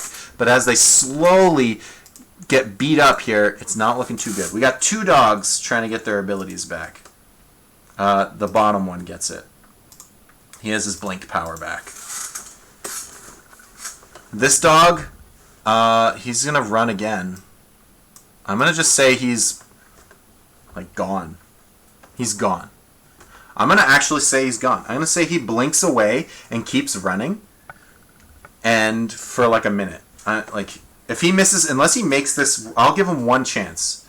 If he fails this one at disadvantage, I'm going to consider him dead.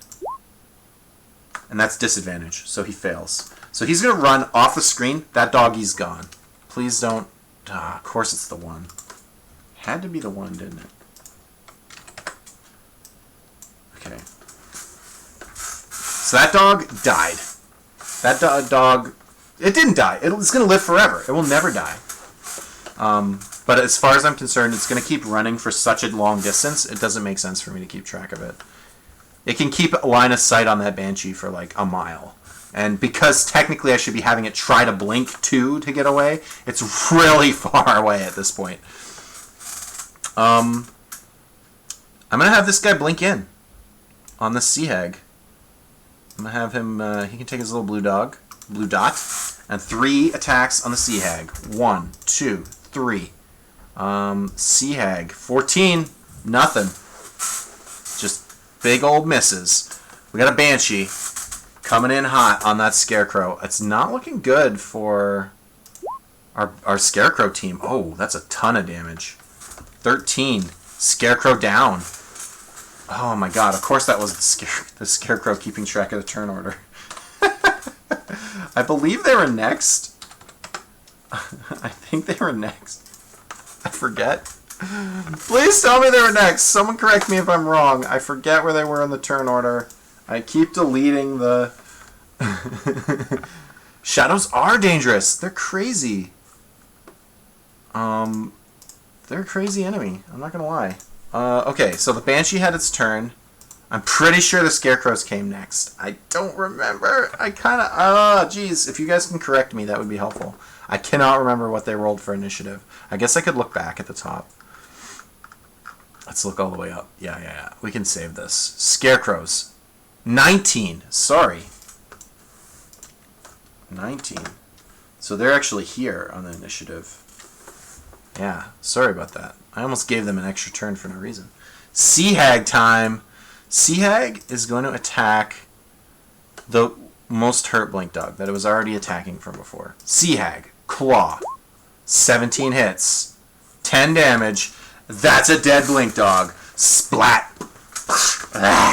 It claws at the Blink Dog. Pulls it up, bites it. Gets ready to keep fighting. It's a tough monster. It's got a lot of hit points. I feel like it and the Banshee might have a little bit of a rumble coming up. Shadow time. Shadows are going to double up on this guy. What can they do? First attack, need 11. Hit. That's a total of... all that is necrotic damage. Total of 13. And double strength drain. -4. And I believe it has an 11. So it's at 7 strength now. It's slowly getting drained to death by that shadow. Scarecrow. Alright, this Scarecrow's going to attack that dog. This Scarecrow's going to attack a Shadow. Let's see what happens. Against the dog? Miss. Against the Shadow? Miss. Ooh. Scarecrows actually have a really low to hit chance. They're not actually that great at connecting. It's a plus 3. It's not very good. Blink Dogs. 2 on the Sea Hag. Let's go for it. We're just going to math it out. Swing, swing. Miss, miss. Awesome. That's their turn. Oh, I guess I got to roll to see if it gets its ability back. It does. We got the blinks in case it's necessary, but I don't think it will be. Banshee moves in. Banshee, swing. 10 misses. It's not good enough. Needs an 11. Sea Hag attacks this hurt Blink Dog. Sea Hag, can you kill another Blink Dog? No. Everybody's missing today. Alright, 2 Shadows. Let's go. Blop, blop, both connect. For 17 points of damage. Wow. And how much? It could, Strength Drain could kill it. No. Goes to 3 strength. Almost. Those Shadows are nasty. Alright, we got 1 claw on a Blink Dog. Connects. 3 points of... That's not very good. But the Blink Dog might be afraid. No, it's not. The Blink Dog will not be afraid of that Scarecrow. The other Scarecrow is going to attack on a Shadow. Miss. Blink Dogs. These dogs are not afraid. They're going to keep fighting. 2 bites on the Sea Hag. They haven't hit yet. Alright, finally a hit. 2 points of damage. Not super impressive. Banshee. Can you finish that guy off, Banshee? Yeah. Yeah, 11 points. That's a dead Scarecrow. Oh man, I did it again. Why do I always do that? So, right there. Okay, Banshee. Gonna move its butt in to fight the Sea Hag. Sea Hag attacks the dog. It's not looking good. Honestly, the Sphere team, they can't deal any damage. They're relying pretty heavily on the Fear. That connects. Dog takes 5. Goes to 6. I can math. Shadows coming in hot. Swarming in. They're all going to hit on the Sea Hag. AC 14. Swing, swing. Both connect. Total of 18 damage. That's a ton of damage. Oh, I'm sorry. And double strength drain. And I think the Sea Hag uses strength for its attacks. It does. So this is going to affect how much damage it potentially does. It has 16 strength. It's a strong character. But this drain is going to matter. Drain for 4. Goes to 12. So now it's going to only have a plus. It's going to get a -2 to all of its rolls and damage, which is pretty bad. Scarecrow. That's going to attack that dog. Go, Scarecrow. You can do this. No, you can't. Blink Dogs. Doubling up on that Sea Witch. I feel like this is all but over. 1, 2. Those are both misses. Dogs. It's a dog-eat-dog world out there, and they are sucking. Alright, we got a Corrupted Touch from the Banshee. Connects! For a massive 11 points of Banshee damage. I just want to double check. I don't think it has resistance to... Yeah. Sea Witch doesn't have resistances. So it just takes the 11. 21. Okay. Sea Witch, or Sea Hag, will attack that Blink Dog. It really wants to get that Blink Dog down. It's kind of a worthless attempt. -2. No, it's too weak. Can't connect. These Shadows probably going to put it away here. 1 attack, 2 attack, both hit for 12 points of damage. Wow. Putting her to 9 and draining 5 points of strength. Putting her at a minus modifier. Basically worthless at this point. Scarecrow, yeah, I'm going to call it. I'm going to call it. Because she's dead. She can't hit anymore. Scarecrow versus the remainder of this party? It's too much. I'm going to call it, guys. It's officially called. I loved the Fear team. I thought it was an amazing attempt at, like, crushing it. Didn't work out this time. So Hail Lucifer, I believe, is victorious here with his Blink Dog Swarm tactics. Rando Necromancer still has 1 point potential at a wild card slot. And we get to go to our third and final round robin game. Ezekiel versus Coffee. You know him, you love him. It's the Snakes versus Potentially Busted Garbage. Are you ready for Potentially Busted Garbage? Yes, more victories. Yeah, they're like nasty grandmas. Yeah, they're definitely like nasty grandmas. They're like grandma if instead of giving you candy, they gave you syphilis. Alright. We got spaghetti time. We're going spaghetti snakes here. This is how it works. So, Coffee is playing 4 fire snakes with 1 Yuan-Ti type whatever. I don't care. Ezekiel, though, bringing the muscle. We saw one of these be devastating. The fact you're playing 3 monks with 3 pixies, I don't know. This is going to be pretty nasty. Another thing is his command words are to turn them into giant eagles,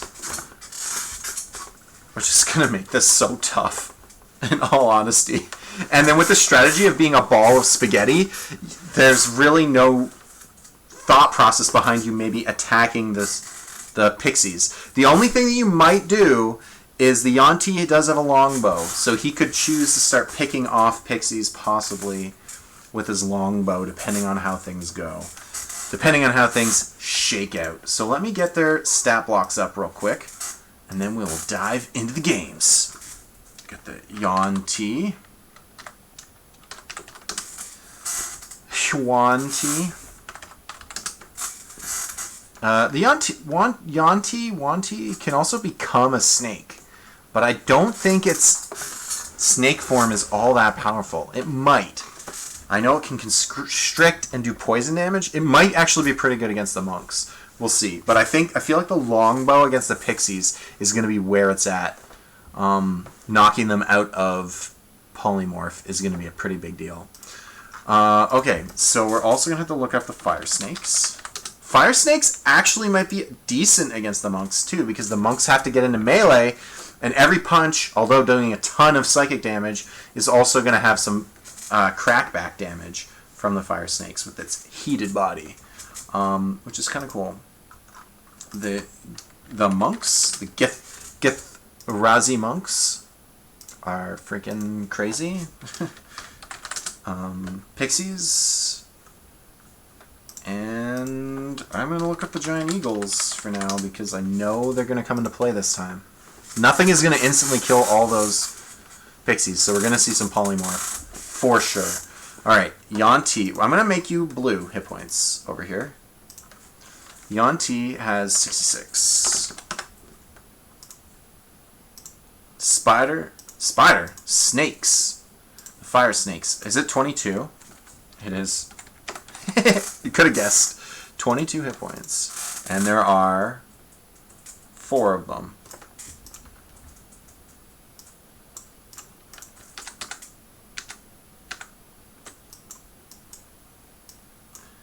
So we got them snacks. Ball of snake meat. Alright, so the eagles aren't actually in it, but I will, since they don't have 22 hit points, they have 26. 26 hit points. If I need them, they're ready. The monks have 38. I remember that from before. They also have 3 casts of shield each, which I'm going to keep track of. And the pixies have 1 hit point. That's it. 1 hit point. So we got the monk triad here. The triple triad of monks. And then the pixies in the back. We're doing kind of like an angled fight here. I thought it would make it a little bit more dynamic if I did that. Got the Yuan-Ti, snake in the back, monks, pixies. Alright. Let's roll initiative. Oh, this is so fast. I love this. Look at that. Look at that! I just wish it went in there. If it went in. I'd be really happy about it. Fire snakes. 3. Fire snakes being a little bit sluggish today. Not gonna lie. 11 for the monks. 6 for the pixies. That's pretty slow. Okay, this is a very interesting little fight we got going on. So, I'm going to rule it. I already said the Yuan-Ti has a longbow. Can decide to pick off the pixies. But, I'm going to rule that it won't do it until it knows that they're concentrating on spells. So, at first, he's worried about those monks. But after we see the polymorph kick in, it's going to start focusing down the pixies if it can. I mean, it has a lot of range, so even if the pixies run away, they're potentially going to get hit. I'm not going to say there's any really good hiding spots for the pixies either. They are just going to move a distance away and potentially have disadvantage on the rolls. Another thing that pixies would be really good at in this situation is casting Entangle, which we saw last time. But they're specifically command worded to do the polymorph, so we're going to miss out on that sweet, sweet interaction. It would actually be really powerful. Okay, there were no critical hits, but I'm gonna give you guys some blood. Blood. Oh, the blood is all over the screen. What am I gonna do? Also, where were the GGs? I was expecting a couple of GGs. Alright. It is Coffee versus Ezekiel. This one matters. If you lose this one, you are not in the semifinals. That's sadly the way it is. And the person who wins has their chance at being in the wild card. I believe the other wild cards, I'm just gonna recap it real quick, are I'm sorry. Unlucky Soul, False Star, Random Necromancer, and the winner of this will be our 4 potential wildcards with a 50-50 chance of getting into the semis. And then I'm going to do my best to not have a repeat match anywhere unless potentially in the finals. Because I can't really do anything about it. If the 2 best teams have already faced off and then they face off again, I can't do anything about it. That this is going to win. This is going to happen. Okay, so we start off with the Yuan-Ti. He's going to pull out his bow. Because he doesn't want to leave the ball of snakes. And he's going to fire his longbow. I believe he gets 2 shots at the monk closest to him. Now, the monks do have shield, so they can use it if they want, although it only lasts until their turn, so it could be bad for them if they're using it up too soon. So, first longbow shot, fatunk, miss. Second longbow shot, 24. That's going to hit no matter what. For a total of a bunch of piercing damage, 6 damage. I can't math. 32. Not that impressive. I feel like we're going to see some monks absolutely annihilate some snakes in about 2 seconds. Let's see what happens. Let's do the math. Yeah, they can get in there. They're going to just get in there. Boop, boop, boop. We're going to put them right up against. We're going to do 1 attack against a fire snake. 2 punches, and then 2 punches on the center of the snake pile as well. So we'll do 2 punches against the first fire snake. A punch. First punch. Second punch. Let me check the fire snake. Those aren't going to hit. The second fire snake. Punch. Those are both going to connect. For lethal. That snake is dead, but its fire body gets to fight back twice. So the monk is going to take 4 points of fire damage as the snake dies. This is going to be really quick. I'm going to be honest with you. I have a feeling. Alright, fire snake time. Let's see what they can do. Move into position. I'm going to put 2 attacks on the hurt guy and 1 attack on this guy. Or they have a bite and a tail whip. So I'm going to do the one solo guy first. Bite. Tail. He's going to use shield. He doesn't want to get hit. The other snake is going to attack the guy in the middle. Bite. Tail swing. No. The other. Last guy is going to hit the guy in the middle. Just doesn't even need to use his shield. Wow, that sucks. Okay, that's how that went down. That was round 1. Round 2. Pixies are going to get... let me just double check Pixie's range on the polymorph. Because the polymorph is pretty stupid. 60 feet, so they don't even have to get closer. Nope. So they're gonna use it, and they're gonna back up a bit.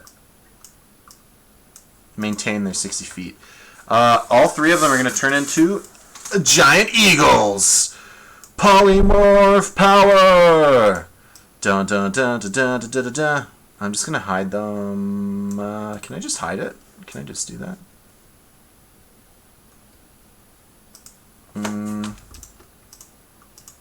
Can I like drag them over here? Yeah, there we go.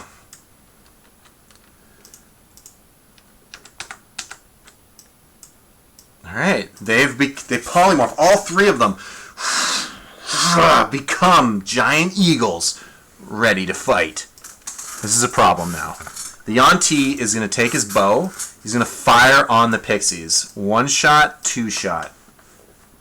The Pixies have AC 15, so we're going to see how it goes. They have 1 hit point. They get hit, they're dead. That's just it. First shot, 15, connects. That's a dead Pixie. Second shot, 22, connects. Dead Pixie. Flump, flump. The Eagles revert back into monks. Really, I'm sure Ezekiel's super disappointed in me. They were supposed to run and hide! Why did you let that happen? It happened. It happened, okay? He kind of got smart. He got lucky. Could have rolled under, but he managed to get his 15s. Vroom, vroom, 2 longbow shots. Vroom, vroom. And the spells drop concentration. Not that I think it's going to matter, because these monks are about to just... They're honey badgers. They don't care. They're going to win anyways.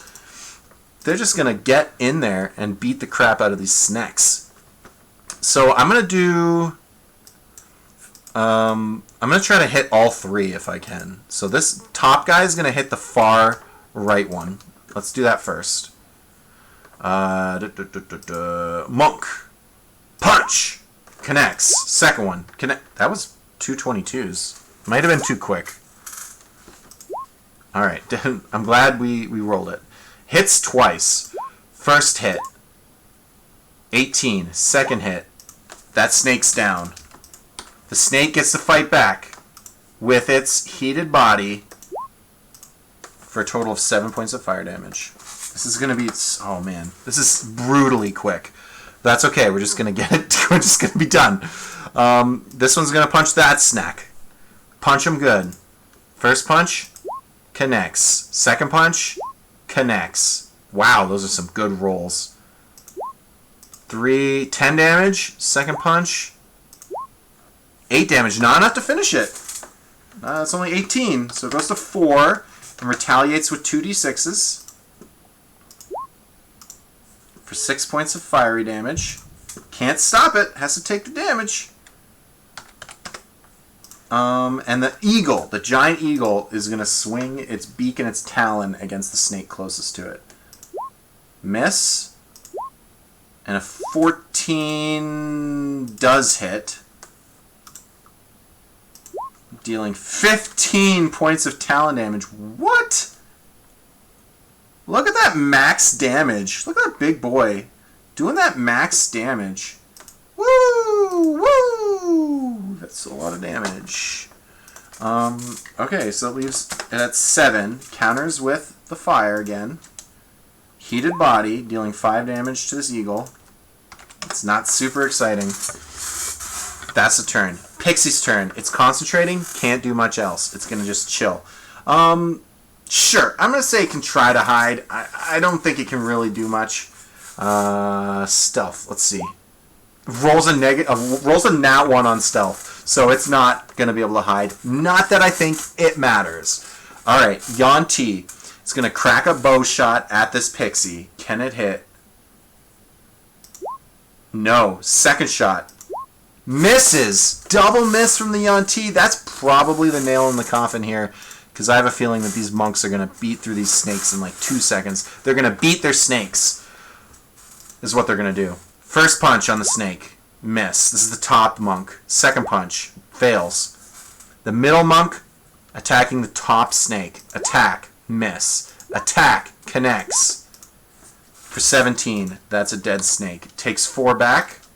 Or takes 6 back, actually. That's a pretty good heated body. And we got the giant eagle. Talons. Connects. Or beak, I should say. Dishing out 5 points. That's not lethal. Gotta follow up. That is lethal. But it gets the heated body back twice. Heated body. Ba-doop. Ba-doop. 3 points of damage to the eagle. Yeah, I mean, we can see the writing on the wall here. It's not looking good. The pixie. Gonna try to hide again. Pixie, what you gonna do? You're so stealthy. That's pretty stealthy. In all honesty, the Yanti has to focus on being alive. Not that it's really gonna matter. It's gonna, as a last-ditch thing, human head, upper body, it's gonna turn into a serpent. Snake form. Giant snake. It can do a bite. It can do 2 bites. Or constrict attack. It's gonna do. I think it's gonna do 2 bites. Trying to dish out that poison to the guy immediately in front of him. Let's see if he can get a single kill. First hit, 16. Shield comes up. Second attack, no. No. I think the writing's on the wall here. The monks are gonna pile in. We got his armor class is only 12. First monk, second monk. Connects, third monk punch, fourth monk punch. So 3 hits. 1, 2, 3. That's 27. 1, 2, 3. 27, 39, 51 damage. 51 damage, yeah. I know, right? That's pretty stupid. And then the eagle gets to attack. Just the talons, 6 points. Yeah, I'm sorry. The writing's on the wall. Ezekiel's team is actually super busted. He just got unlucky to the whale last time. This is a super crazy team. I'm not going to lie. Those monks, looking at their stat block, they're dumb. They're strong. They're really powerful. So the winner, yeah, goes to Ezekiel here, giving him a chance at a wild card slot, potentially in the running. Dun dun dun dun dun. Ban the monks. Yeah, I think so. Can we just ban everything but snakes and just do snake fight? Just snake fight. Snake fight all day, every day. So, I'm gonna have to. So Ezekiel gets a point. That means, sadly, Coffee, you're knocked out of the running. And Mandrake was knocked out as well. And then the 2 people that got in for sure are Telic and Hail Lucifer. We've got Unlucky Soul, Fallstar, Rando Necromancer, and Ezekiel all on the bubble here. They're the only one. They all are vying for a slot. So I'm gonna list them here real quick, in order so that it's official. Soul, I'm gonna call him Unlucky. Unlucky is a 1. Fallstar is a 2. Necromancer is a 3. Ezekiel is a 4. And now I'm going to roll a d4. Okay? It's all down to chance. It's not D&D if there isn't some rolls involved. I could roll 2 and then re-roll doubles. Do we want to do that? It's more epic, I think, if I roll them both at once. So if there's a double, I'll re-roll. 2 d4s coming in hot. Heart of the cards. It's all down to this. A 3 and a 1. I'm sorry, Ezekiel. It's Unlucky, who happens to be lucky, and Necromancer. Fallstar and Ezekiel. I'm sorry, buddies. You're my subscriber buddies. But you lose, dude. Technicality, you don't. You're not wild cards. We don't get to see the busted monks in the finals, which is too bad. It's too bad because they are pretty darn busted. You get to leave knowing that you slaughtered. Like it wasn't even close. Yeah, you would. You would probably win. You just got unlucky to a D4. It's 50-50. I'm sorry, my friend. So I got to take Ezekiel and Falstar out of the running. I'm sorry, guys. So it means the 4 people in the semifinals are Unlucky Soul, Telek, Hail Lucifer, and Rando Necromancer. Unless you want me to call you something else. That's what I'm going to call you. So, I feel like Unlucky Soul and Telek just had a match, didn't they? Who is Unlucky? Unlucky Soul, I think, has faced Telek and Hail Lucifer already. I feel like the Unlucky Soul is the one playing demons. Is that right? I feel like he's the one playing the demons. Can you hear my cat occasionally meowing in the background, asking for food? So I think I'm gonna have. Oh, geez, I forget who. I just erased it. Can I back it up? Because I don't remember. No, I can't. I can't back it up. I can't remember who's fought already. I don't want to do so I know. So let me just remember in my mind what everyone's playing. Hail Lucifer is playing the Blink Dogs and the Banshee. I remember that. Unlucky Soul, I think, is playing the demons. The Bearded Devils. I guess they're devils then. Telek is playing. Shoot. Does anyone remember what Telek is playing? And Rando Necromancer is playing the Fear build, right?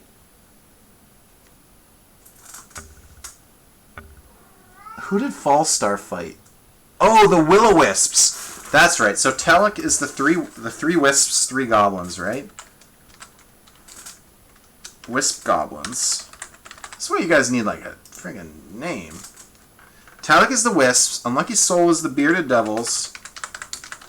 And I believe dretches. I think it's 2 and 2. Two devils, 2 dretches.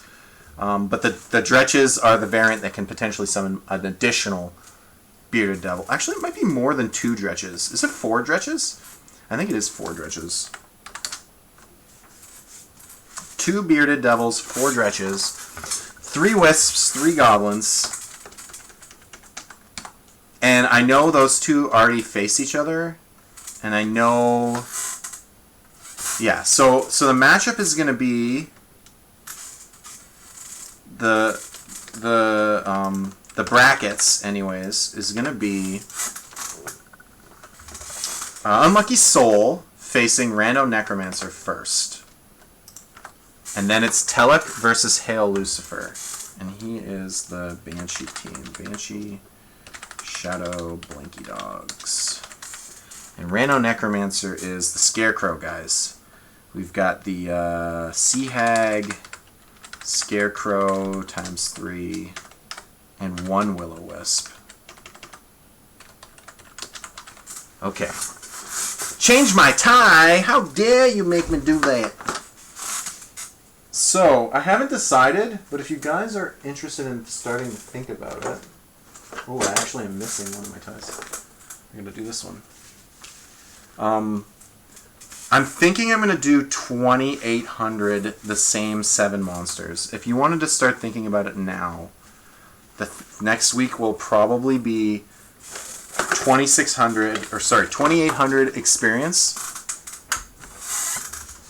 but still limited to only 7 monsters. Stripey tie! If you wanted to start thinking about it right now. You get that little edge because you're watching the stream. You get a little advantage. So, Unlucky Bearded Devils coming in hot. We got Beardy and the Dretches. Whoop. It's going to come down to the summoning. Because if he summons 2 Bearded Devils, it's going to be tough to come back at it from that. But if he fails, Also, I think the bearded devils are immune to fear as well. I have to look that up. Which is going to make this fight pretty interesting, I think. Dretch. No, they don't have condition immunities. Oh, that's going to be interesting. They can get one shot. That's going to be super interesting. I can't wait to see what happens there. Sea Hag. Yeah, we might get to see the fear insta-kill effect in full swing here. We might see some like really nasty insta-kills. So, yeah. I'm excited. I'm excited to see this happen. So we got Scarecrow. Thank you to D&D Beyond for making this so much easier to do.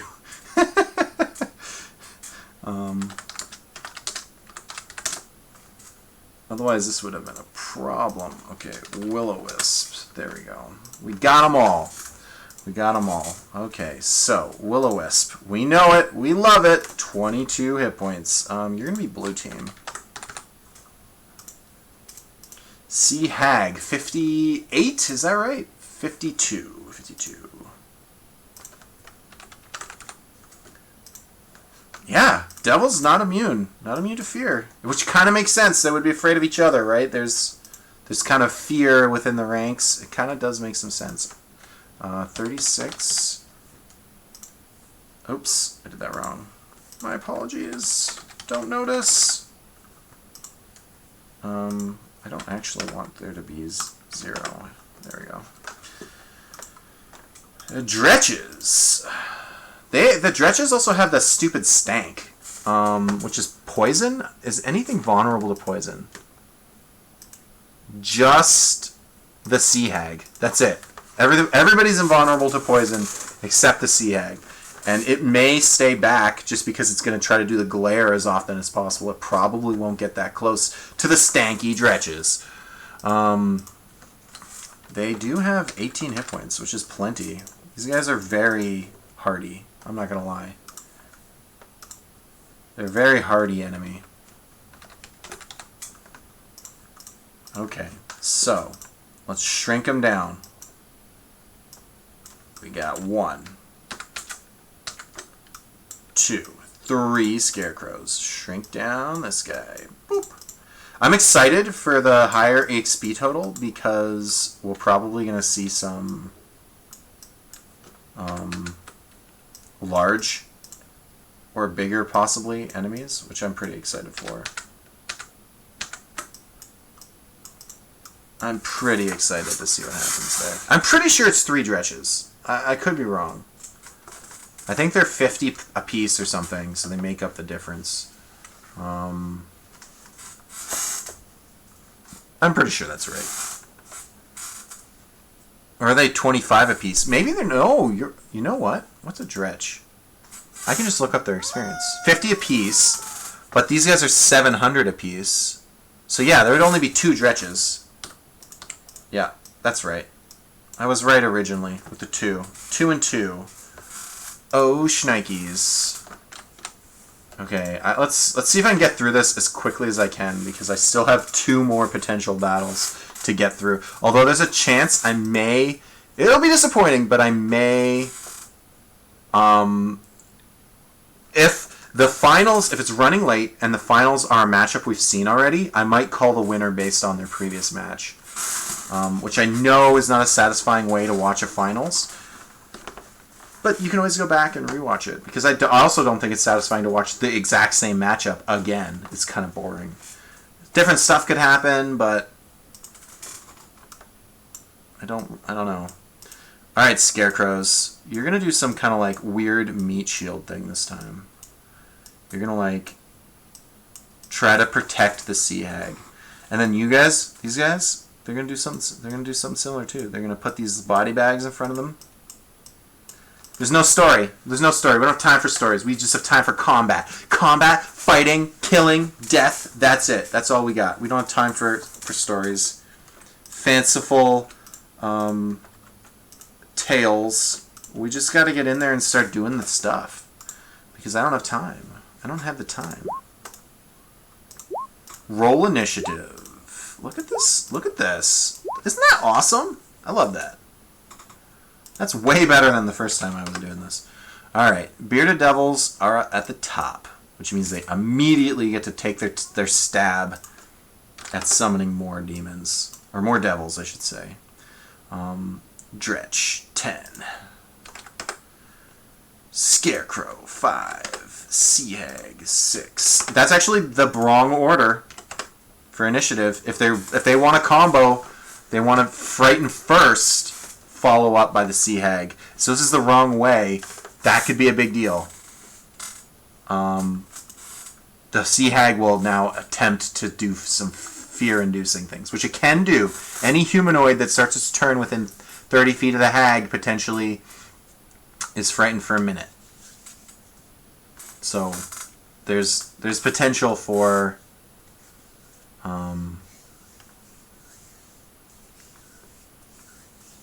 which is something to keep track of if you're building Sea Hag. Because if you actually have 2 Sea Hags on your team, they will affect each other if they're too close. So I will have to separate them, obviously.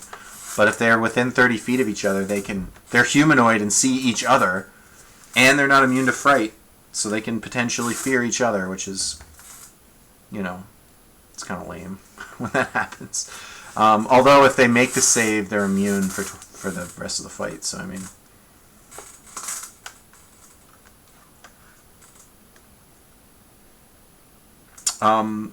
okay, I think we're ready to rumble. Wear an extra tie for 5 minutes. Okay. You guys just calling up all the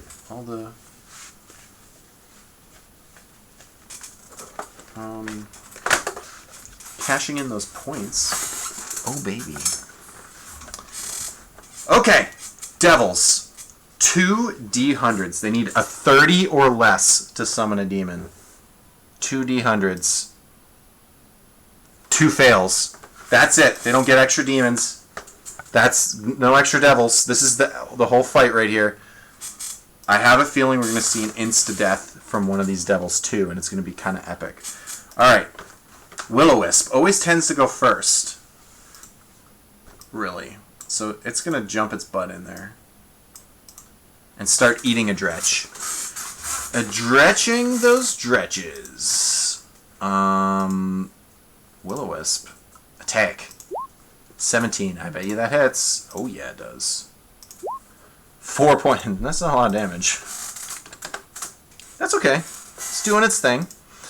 Dretch turn.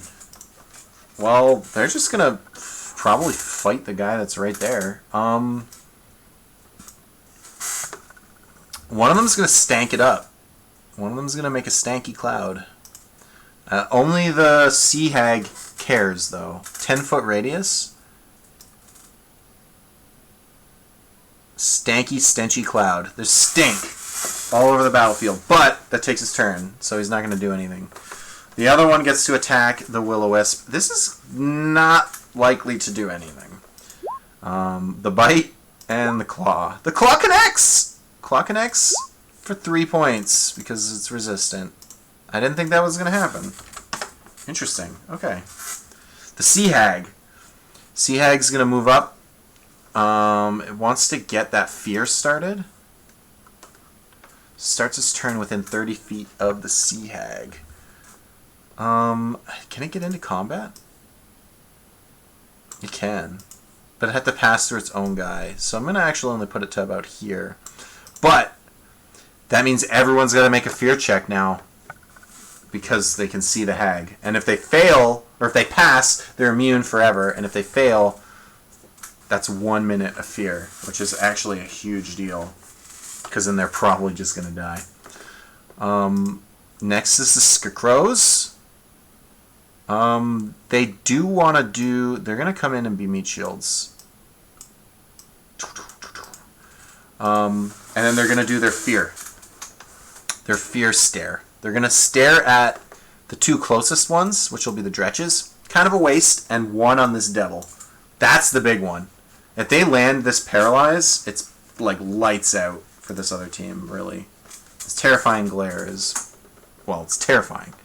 Wisdom 11. So the closest stretch to them fails. The other dretch passes. So this one is both afraid and paralyzed. Fear and paralyzed. And then the devil, bearded devil, wisdom save, makes it. Whew, that could have been nasty. That could have been nasty. We could have saw something big happen right off the beginning. Alright, this devil's going to try to pile in on this will-o-wisp. This one's going to go fight a scarecrow. He's going to go get that scarecrow. He's going to get him. Going to get him good. Oh, but before they do that, they both have to potentially have fear checks from the sea hag.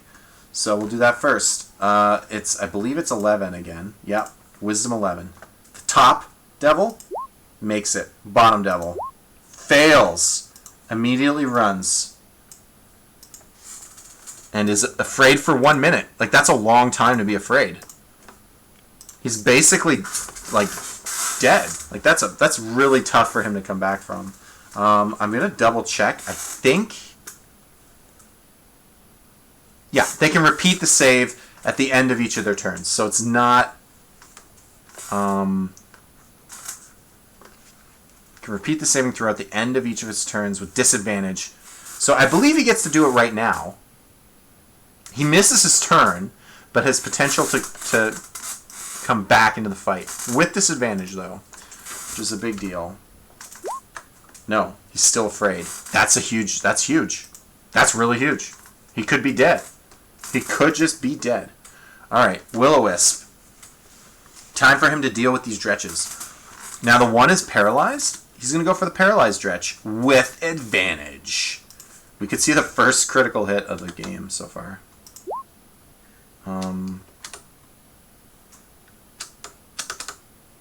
That's too bad. Alright, with advantage. 21 is still going to hit. Zap, take 5. This dretch takes 5 damage. 13. Stinky dretch. Alright, that's it. That's it for that one. The dretch's turns. One of them is frozen solid, can't do anything. The other one has to make that roll to see if it's scared of the sea witch. It isn't. So these two are immune. I'm just going to mark them as immune to the sea witch. The one hasn't made the roll. Actually, you know what? I guess it still has to make the roll. Just because it's already afraid doesn't mean it can't have two different fear effects, one lasting until the end of the turn and one for a minute. So sure. He is super afraid.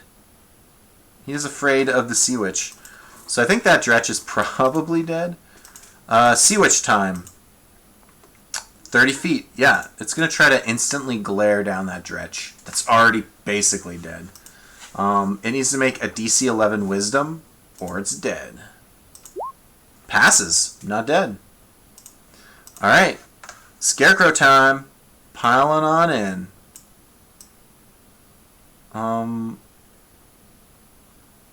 Oh, wait a second. This devil never did anything. That bearded devil missed his turn. I'm sorry.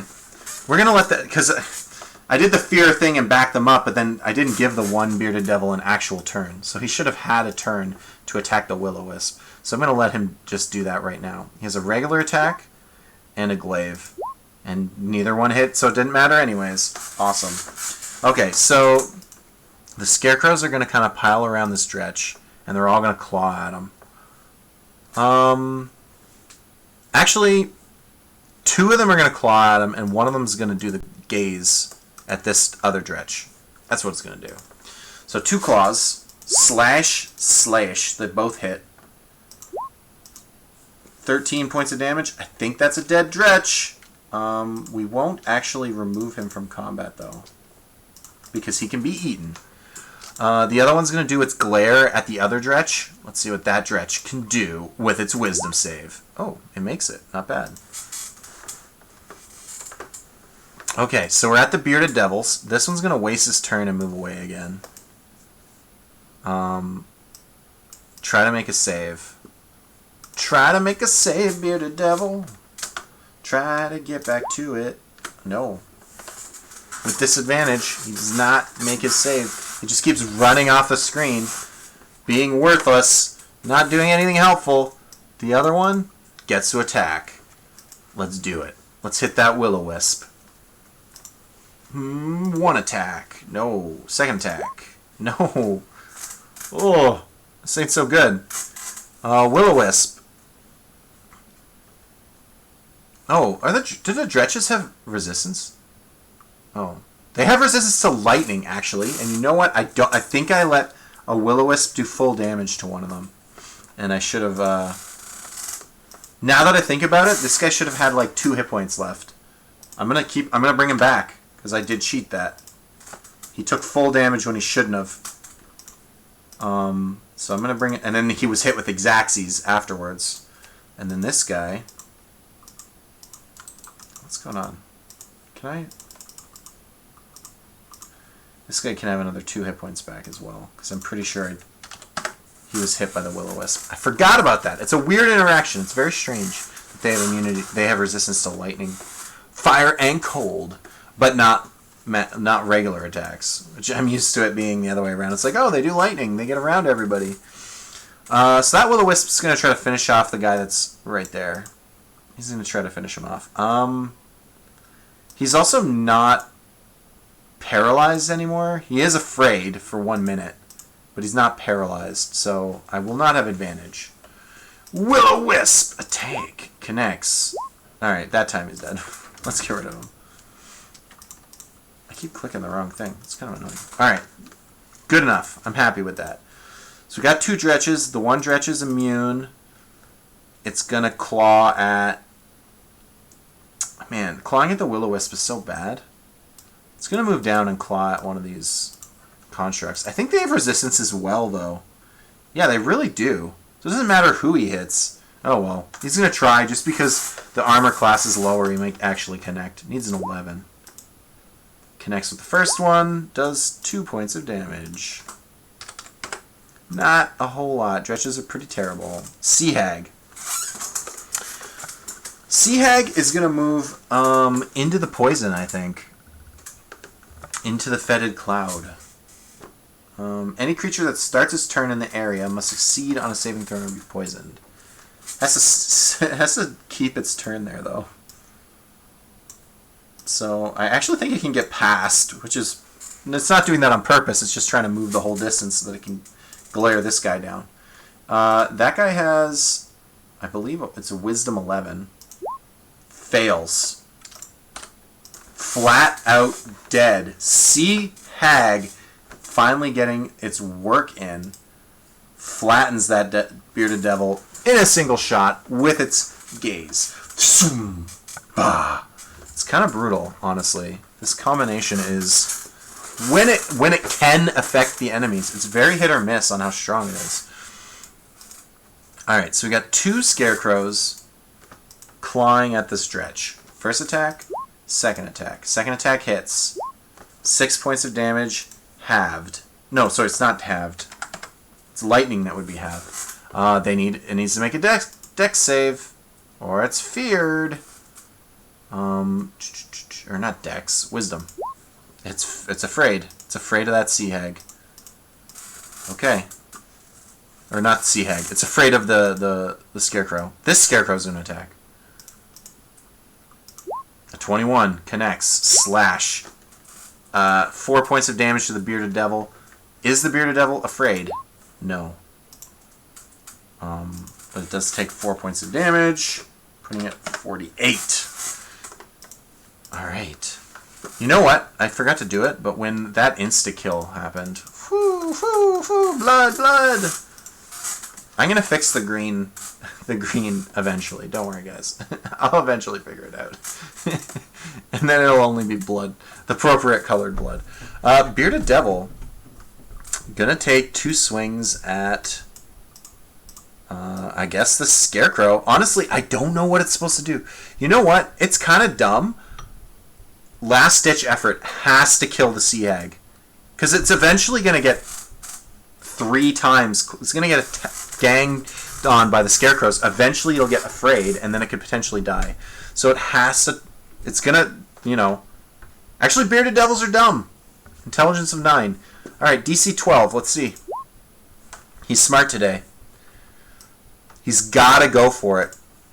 It's crazy because he's going to get two opportunity attacks against him, but he has to kill the Sea Hag. If he gets surrounded, it's just a matter of time until the Sea Hag one-shots him. He has to kill the Sea Hag. It's also the only enemy he can do full damage to. So before he gets away, 2 opportunity attacks. One from the Will-O-Wisp, misses. One from the Scarecrow, misses. He got lucky. Bearded Devil swinging in hot on the Sea Hag. First attack, hits.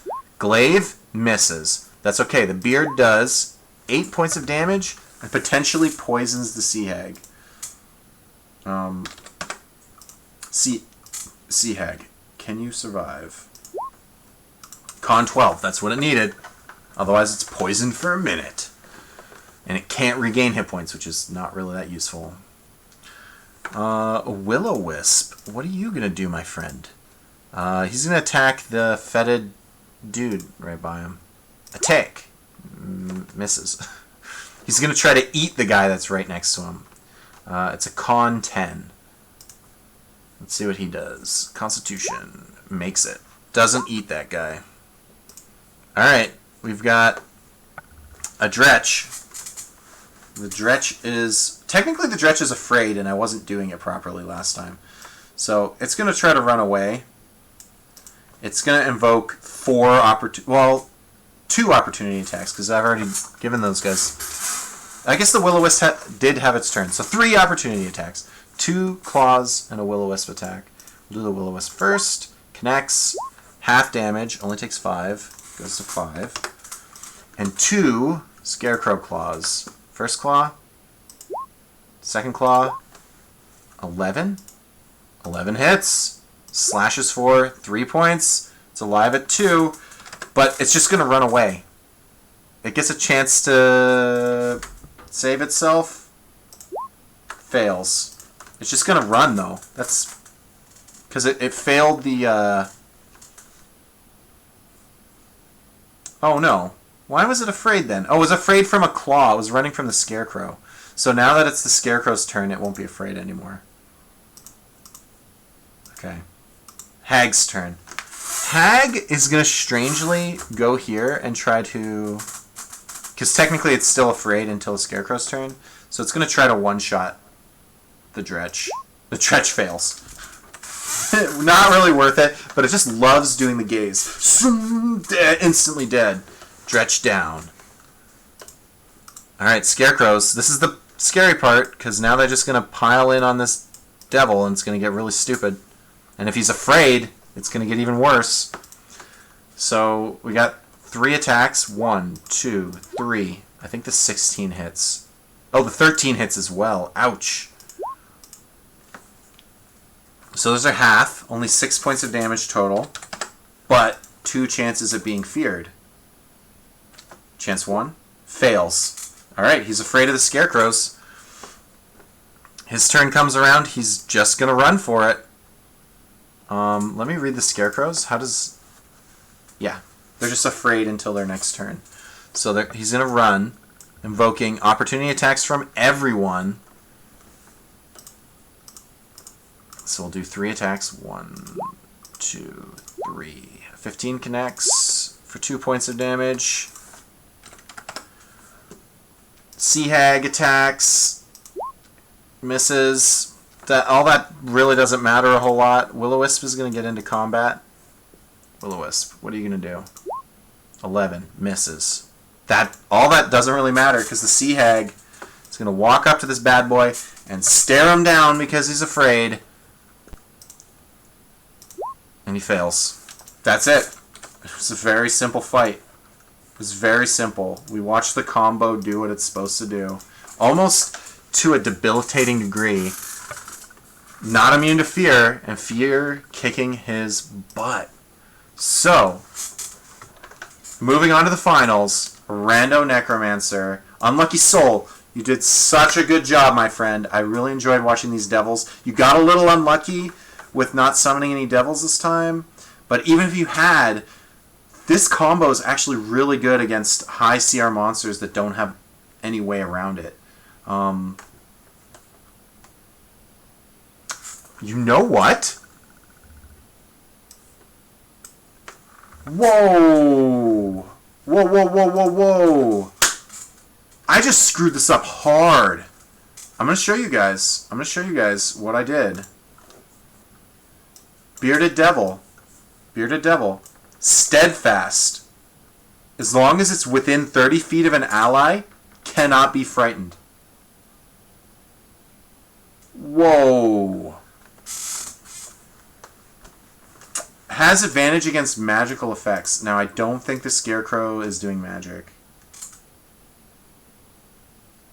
No, Terrifying Gaze is magical frightening. So the Terrifying Gaze, or Glare, from the Scarecrows, it would have advantage against. Because it also has magical resistance. So I missed a bunch of things on these devils. I feel really bad about it. What I'm going to do, because I don't want to redo this fight, I'm going to give him a 30% chance. I'm going to say that had I realized this, had them duke it out, fear wasn't an issue. You know what? I feel like it still would have worked out this way. I'm gonna say it's too bad. I'm not gonna give him any percent chance. I feel bad because it's true that I forgot this. But once one of the devils is done, the second one is then alone and can be affected that way. I feel like they were next to each other when one of them got affected and then one of them got insta-killed, so that wouldn't have happened. There would have been a fight, a proper fight. It's too late though. I'm not going to take it back. I feel really bad because it's not a great way to get to semifinals. And I feel like Unlucky Soul may have just got unlucky with that. I feel bad. I'm very sorry. I don't know how that fight would have went. It would have been different. It would have been more drawn out.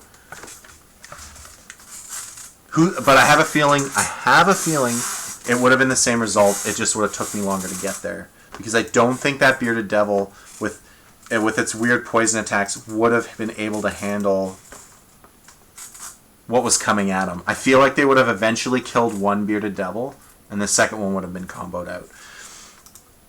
I'm just going to leave it. I'm going to say that that's the way it went.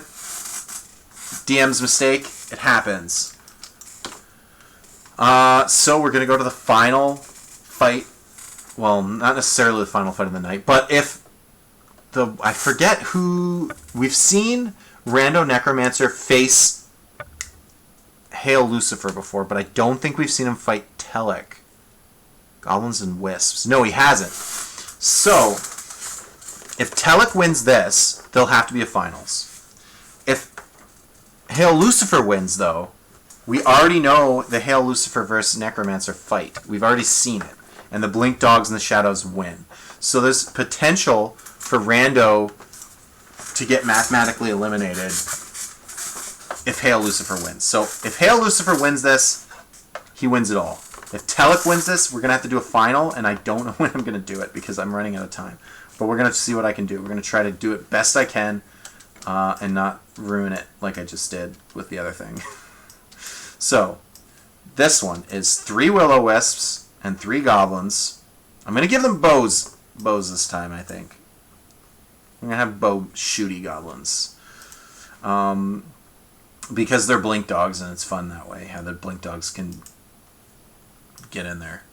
A Banshee, which is probably going to whale kill all of the Goblins anyways. Actually, you know what? I can almost call this fight. Is it just me, or is this really obvious who's going to win? Because we already know that the Shadows are really good against Will-O-Wisps. Like, they're exceptionally good. This might just be over already. I'm feeling like I could almost call the winner right now being Hail Lucifer. My money's on Hail Lucifer. My money is on him. I feel like we're probably going to see him take it all. It's tough, because against 3 Will-O-Wisps, we're going to see. We're going to see what happens. Let's do it. Let's do it up. Okay, so I feel so bad about that Bearded Devil. They do have immunity to poison. Or not poison, frighten. and I screwed it up, and I'm a bad person. I definitely messed that one up. Okay, so we need the goblins. We got the will-o-wisps already up, because we always have them up. The banshee. The shadows. Maybe the shadows will get killed with lightning damage. It's possible. They could die. It's possible that that could happen. Okay, so Blink Dog, 20. 22. Shadow, 16. Banshee, 58.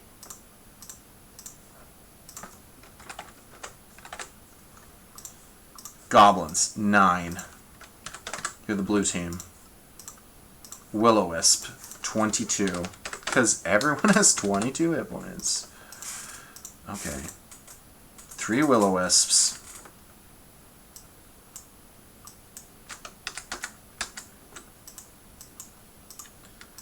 3 goblins.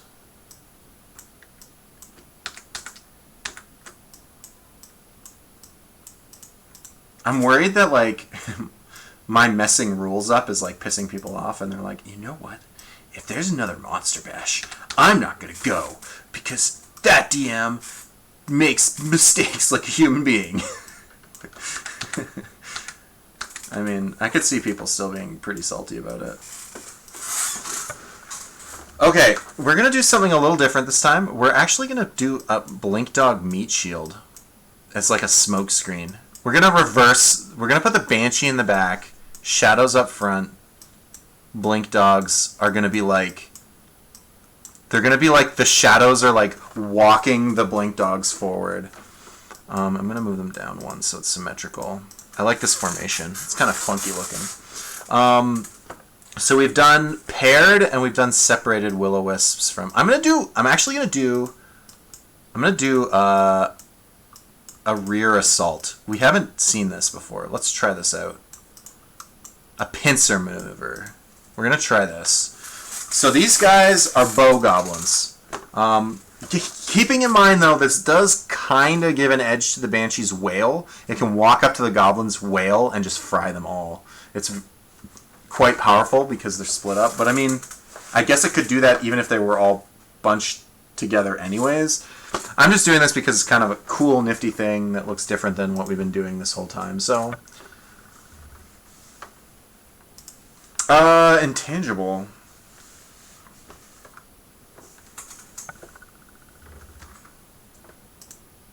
It has incorporeal movement, so they can move through things.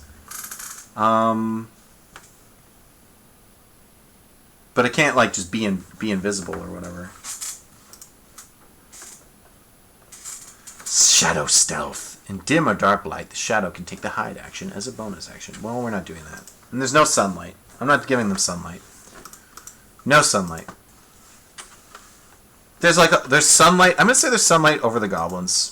I'm gonna just say that it's just like peeking through the clouds. There's like, for some reason, there's a small circle of light around the goblins. So the Banshee would have to do it from like 10 feet away. Just gonna say, why not? I can do whatever I want. I'm crazy like that. Alright. Will-o-wisps, goblins, Banshee. I'm gonna be honest though, I feel like the shadows alone clinch this. The fact that they can one-shot the will-o-wisps is super, super good. Like, just rock beats scissors good. But we'll see what happens. Alright, initiatives. Banshee. Shadows. Okay. I thought there was a chance that the will-o-wisps didn't go first. But they always go first. Goblin's got a 3. Banshee got a 14. Shadow's got a 4. Blink Dog's got a 12.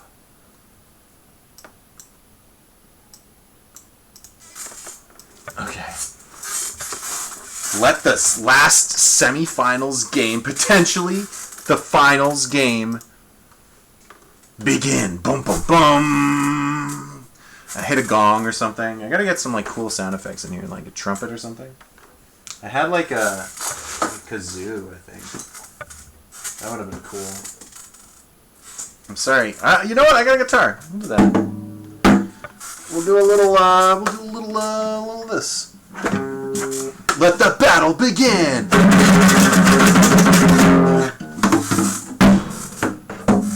Is that cool? I don't know. Probably not. It's pretty lame. That's okay. I'm not a bard. I'm a dungeon master, which makes me super nerdy. Okay. Will-O-Wisps are up front. What do we think they're going to do? Do we remember the command words for these guys? I think it was like ambush, like hide the Will-O-Wisps, then ambush type thing. Can they can be invisible, can't they? You know what? I've never done this, but I really should.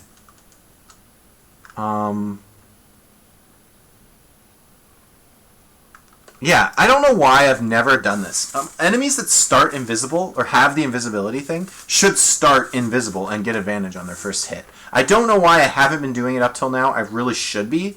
I feel bad because I think the pixies can do it, and the fairy dragon. There's a bunch of monsters that I haven't been doing that for, and they should have that effect turn 1. Advantage on their first hit, and basically can't be targeted on that first turn either.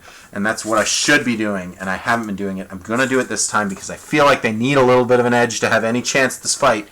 So we're going to have the Will-O-Wisps have advantage because they're invisible the first time they attack. So I'm going to put 1 against the Banshee, 1 against the Shadow, 1 against the Shadow. There's potential for the Shadows to get killed by like a critical hit. Potentially. I mean, the most damage they can do is... Actually, to be fair, it's 2d8 damage, and they have 16 hit points. So there's a chance for some, like, a very unlikely situation where both Shadows get knocked out right here. Could happen. I'm giving them an opportunity. We'll see what happens. I don't know. I might have just... like, unfairly defeated. It's very unlikely they roll max damage, but I am giving them advantage, so they're probably going to hit. We'll see what happens. I just want to double check the Shadows don't randomly have... It's not random. Shadows have lightning resistance. They cannot be killed unless it's a critical hit in one shot. They're strong. They're really good against Will-O-Wisps. You've seen it here first, folks. If you're ever playing a game with Will-O-Wisps, be like, well, too bad I don't have Shadows on my team. And your DM will be like, what? Well, there was this Monster Bash thing, and we had Shadows, and the Shadows were just super good against... If you look at their stat blocks, they're basically designed to beat Will-O-Wisps. It's kind of a weird one. Alright, we're going to go top to bottom with advantage. So we're going to just give them advantage. First one. What does a Shadow got? AC 12. That's going to connect. The Banshee, 17, gonna hit. The Shadow, the bottom Shadow, misses. So we got 1 hit up top. 12 points, gonna be 6 points. And on the Banshee, 7 points of damage. The Banshee also has resistance to lightning. Someone called it. Someone was like, I bet you someone's going to play 3 Will-O-Wisps and I'm going to be so good against them. It's really good. It's really good. Banshee. It doesn't make sense for the Banshee to wail right here. Or use the horrifying visage. It could move up and wail, but it's going to kill all its own blink dogs, and that kind of ruins the whole thing. So I'm going to have it just turn around and do the good old corrupted touch on this guy. It does necrotic damage, which isn't very good, but that's what it's going to do. The rest of its maneuvers, not so good.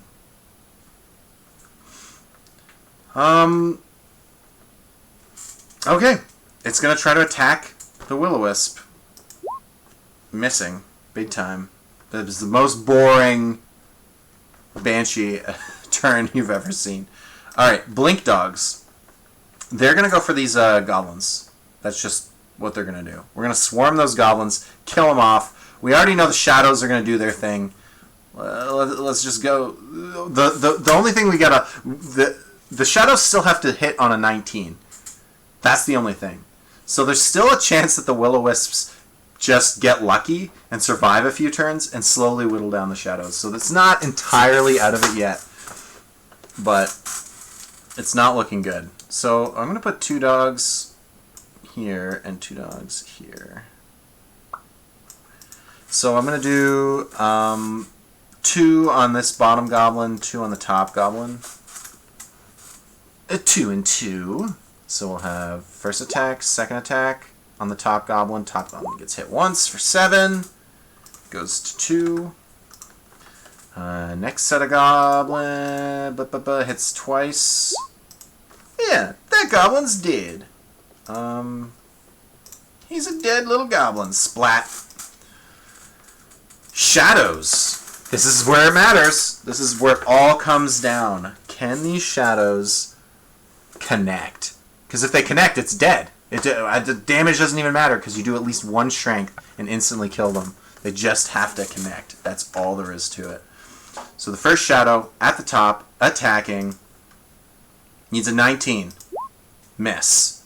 Bottom shadow. 19. Dead. Insta-death. Moves in for the kill. I just picture the shadow just like not even attacking in any way. It just like moves through the will-o-wisps and the light just gets snuffed out as it moves through them. It's so busted. Well, it's an unfair matchup. It's not favorable in any way. The math is stacked greatly against this matchup. So we got 2 goblins. I'm going to say they switched back to swords because, like, what are they going to do? Shoot these blink dogs? I'll put 2 goblins against that blink dog. Let's see what happens. Attack. Attack. I think a 16 connects. 3 points of damage. Poor blink dog. How dare you? What have you done? Alright, will-o-wisps. They're going to focus down the shadows. They know the shadows are the only thing that can possibly kill them. For the most part. So, top will-o-wisp connects. How much damage? 3 points of damage. Not a whole lot. Not a whole lot. Second will-o-wisp, attacking the shadow on the bottom, connects. 4 points of damage. They're trying. They're really trying to not be dead. Banshee, what are you going to do? It's going to attack, I guess. I mean, why not? What else can it do? The other 2 moves it knows don't do anything. A 10 misses. Banshee is so bad. It'd be better if you had like 10 shadows. I mean, you can't take 10 guys, but I mean. Alright, blink dogs. This blink dog is going to move into position. We're going to have the top blink dog attack. Blinky dog. Attack. Misses. The other 3 are all going to attack that 1 surrounded guy because of the swarm tactic. 1, 2, 3. One of them hits. 6 points of damage. It's not a very fair fight. Shadows. They just got a hit. Top shadow. Miss. Bottom shadow. Connects. Wisp. Evaporates. Suddenly pinned. My God. I want to give you a chance here, but there's nothing I can do. 2 attacks on this dog. It's really looking over. Boom. Boom. 17 connects. 7 points of dog damage. Are the dog days over? Can you possibly get out of this? Banshee. Banshee's going to move over and wail them. Why not? He's going to kill his own blink dogs, but it's badass, so let's see it happen. So every one of these guys has to make... Well, okay, sorry. Bare minimum, they take this much psychic damage. Even if they pass... They take half. On a success, the creature takes this much psychic damage. So 7 points of whale damage, which will kill both the goblins. And then the dogs live as long as they make their DC 13 save. So, let's see. How many of them live? 1, 2, 3, 4. 2 dogs die from the whale. 2 dogs live. But it doesn't really matter. The dogs get a turn. I guess they're going to blink over and try to fight this will-o-wisp. I don't know why exactly. I mean, mathematically, this is kind of worthless. One of them connects for 3 points of damage. 2 shadows. Attack. Attack. Connects. That's it. That's all she wrote. Foop. It was really, really stupid. In fact, the whale insta-kills all goblins, and the shadows just insta-kill the will-o-wisps. It was just not fair. So, Hail Lucifer beats Telek in the semifinals, and we've already seen the match, Rando Necromancer versus Hail Lucifer, and Hail Lucifer came out on top. He won because his guys couldn't become afraid. And I feel like he has the edge even if I replayed it. I think just the build he has just happens to work against most of the people's... I'm not saying it's super strong because I'm watching the Banshee occasionally do nothing, but you happen to be matched up in different ways that just always seem to be giving you the edge. And yeah, congratulations, man. Your team will go down in forever history for having won the first Monster Bash with a Banshee, 2 Shadows, and 4 Blink Dogs. And I honestly, it was fun. It was fun doing this. I hope you guys... Extra feet. Extra feet.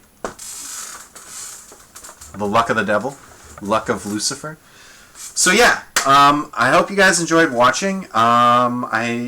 That's it for the stream. I'm really excited that we got to kind of conclude it. I'm going to post it in the Discord. If anybody is watching that wants to play, feel free to join the Discord. The link is at the bottom, and you can just join in and send me the thing. And then if you don't actually want to be in the Discord, you can leave afterwards. It doesn't matter. And I'll include you as an entry. It's not that hard to do an entry. You just have to... Oh, thanks. I appreciate that. Thank you so much for the epic stream. You know what? I loved it. I had a great time. Extra feet. I don't think I'm going to affect the real game with this. I don't know if I'm going to do that. Maybe. Maybe I'll do something tiny for his character in the MF campaign. Maybe I'll... Maybe the next time he gets like a magical item of some sort, it'll be engraved with like Monster Bash and then the Roman numeral for 1 or something as a memento. Their team does not need to be stronger. They're already too strong. they were crushing it last time. I don't know if I need to make them any stronger because then I have to make the enemies that much more crazy. So I hope you guys had a good time. I will post in Discord the rules, but it is going to be 2,800 and the same 7 monster cap. We'll try 7 monsters again and see how I feel about it. I might increase the monster cap for the 3rd Monster Bash, but I might introduce a different rule limiting the types of monsters you can bring. I think that might actually be better than... Because if you bring 2 or 3 of the same monster, it doesn't add that much complexity to the battle. But when you choose 5 different monsters, that's when it takes me a long time to get through it. So, you know what? That's what I'm going to do, actually. I'm going to change the rules a little bit. Just letting you guys know, I'll post it in Discord. I'm going to raise the monster cap limit to 10. We're going to try 10, but I'm going to pose a different limit as well, which is you can only have 3 types. No, if I ban shadows and you all play will-o-wisps, we already know will-o-wisps are too strong. If I ban shadows and you all play will-o-wisps, like, why would you play anything else? At least now you have that, like, oh, I want to play will-o-wisps, but what if someone takes 1 shadow? So that's the rules going to be moving forward. So I'm going to say 2,800 max XP, limit of 10 total monsters and 3 different monster types is going to be my limitation. So, yeah, if you want to play like 10 of something, you can. You just can't do 2, 2, and 2, and 2, like 5 sets of 2 or like 10 sets of 1. It's going to just be just too much for me to manage. But yeah, if you have a bunch of Dretches or a bunch of weak guys, even the Blink Dogs were really easy for me to do. I just roll all their attacks at the same time. Not a big deal. You guys want to do a raid? Yeah, we can do a raid. I haven't raided in a really long time, but we can definitely do a raid. Why not? Who's playing D&D right now? Critical. You want to raid Critical Role?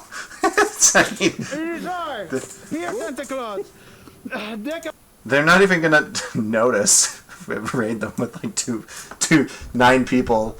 They wouldn't even care. Such a small number. Let's see. Who else is playing Dungeons and Dragons at the moment? Let's see if I can raid someone with like. They'll just be playing a game of D&D. So I mean, I don't know how exciting it'll be, but let's raid.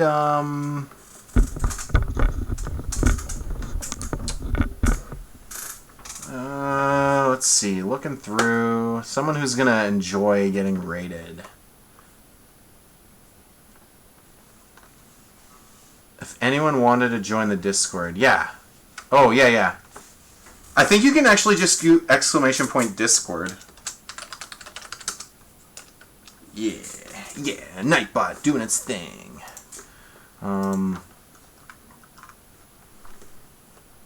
Let me just. I'm trying to find someone cool.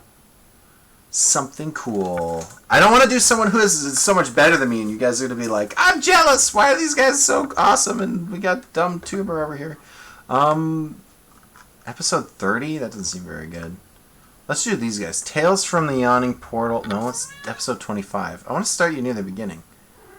A Night at BB's? That's no good. That's no good. That's no good either. Alright, we're gonna do this one. They call them. That's a weird name. Their campaign is called Lions and Crows, and they're on episode 30. I mean, you can try to control it more than once, so if you lose control, you immediately regain control. And there's some noises. Task. This is their channel here. Is it ! Raid? I always forget. No? There we go! Getting that raid in! Alright. Are you sure? Yeah, I hope you guys had fun. I'll put the stream up probably pretty soon on YouTube. Not that it matters, because you can always watch the old VODs. But yeah, I hope you guys had a fun time. I will post the rules very soon in the Discord, and you guys can prepare for next week. And I'm having a blast. I hope you guys are having a good one too. If I don't see you guys again, have a good night. I'm not giving it to you until Cadaver's Pass is on. But then it won't be valid.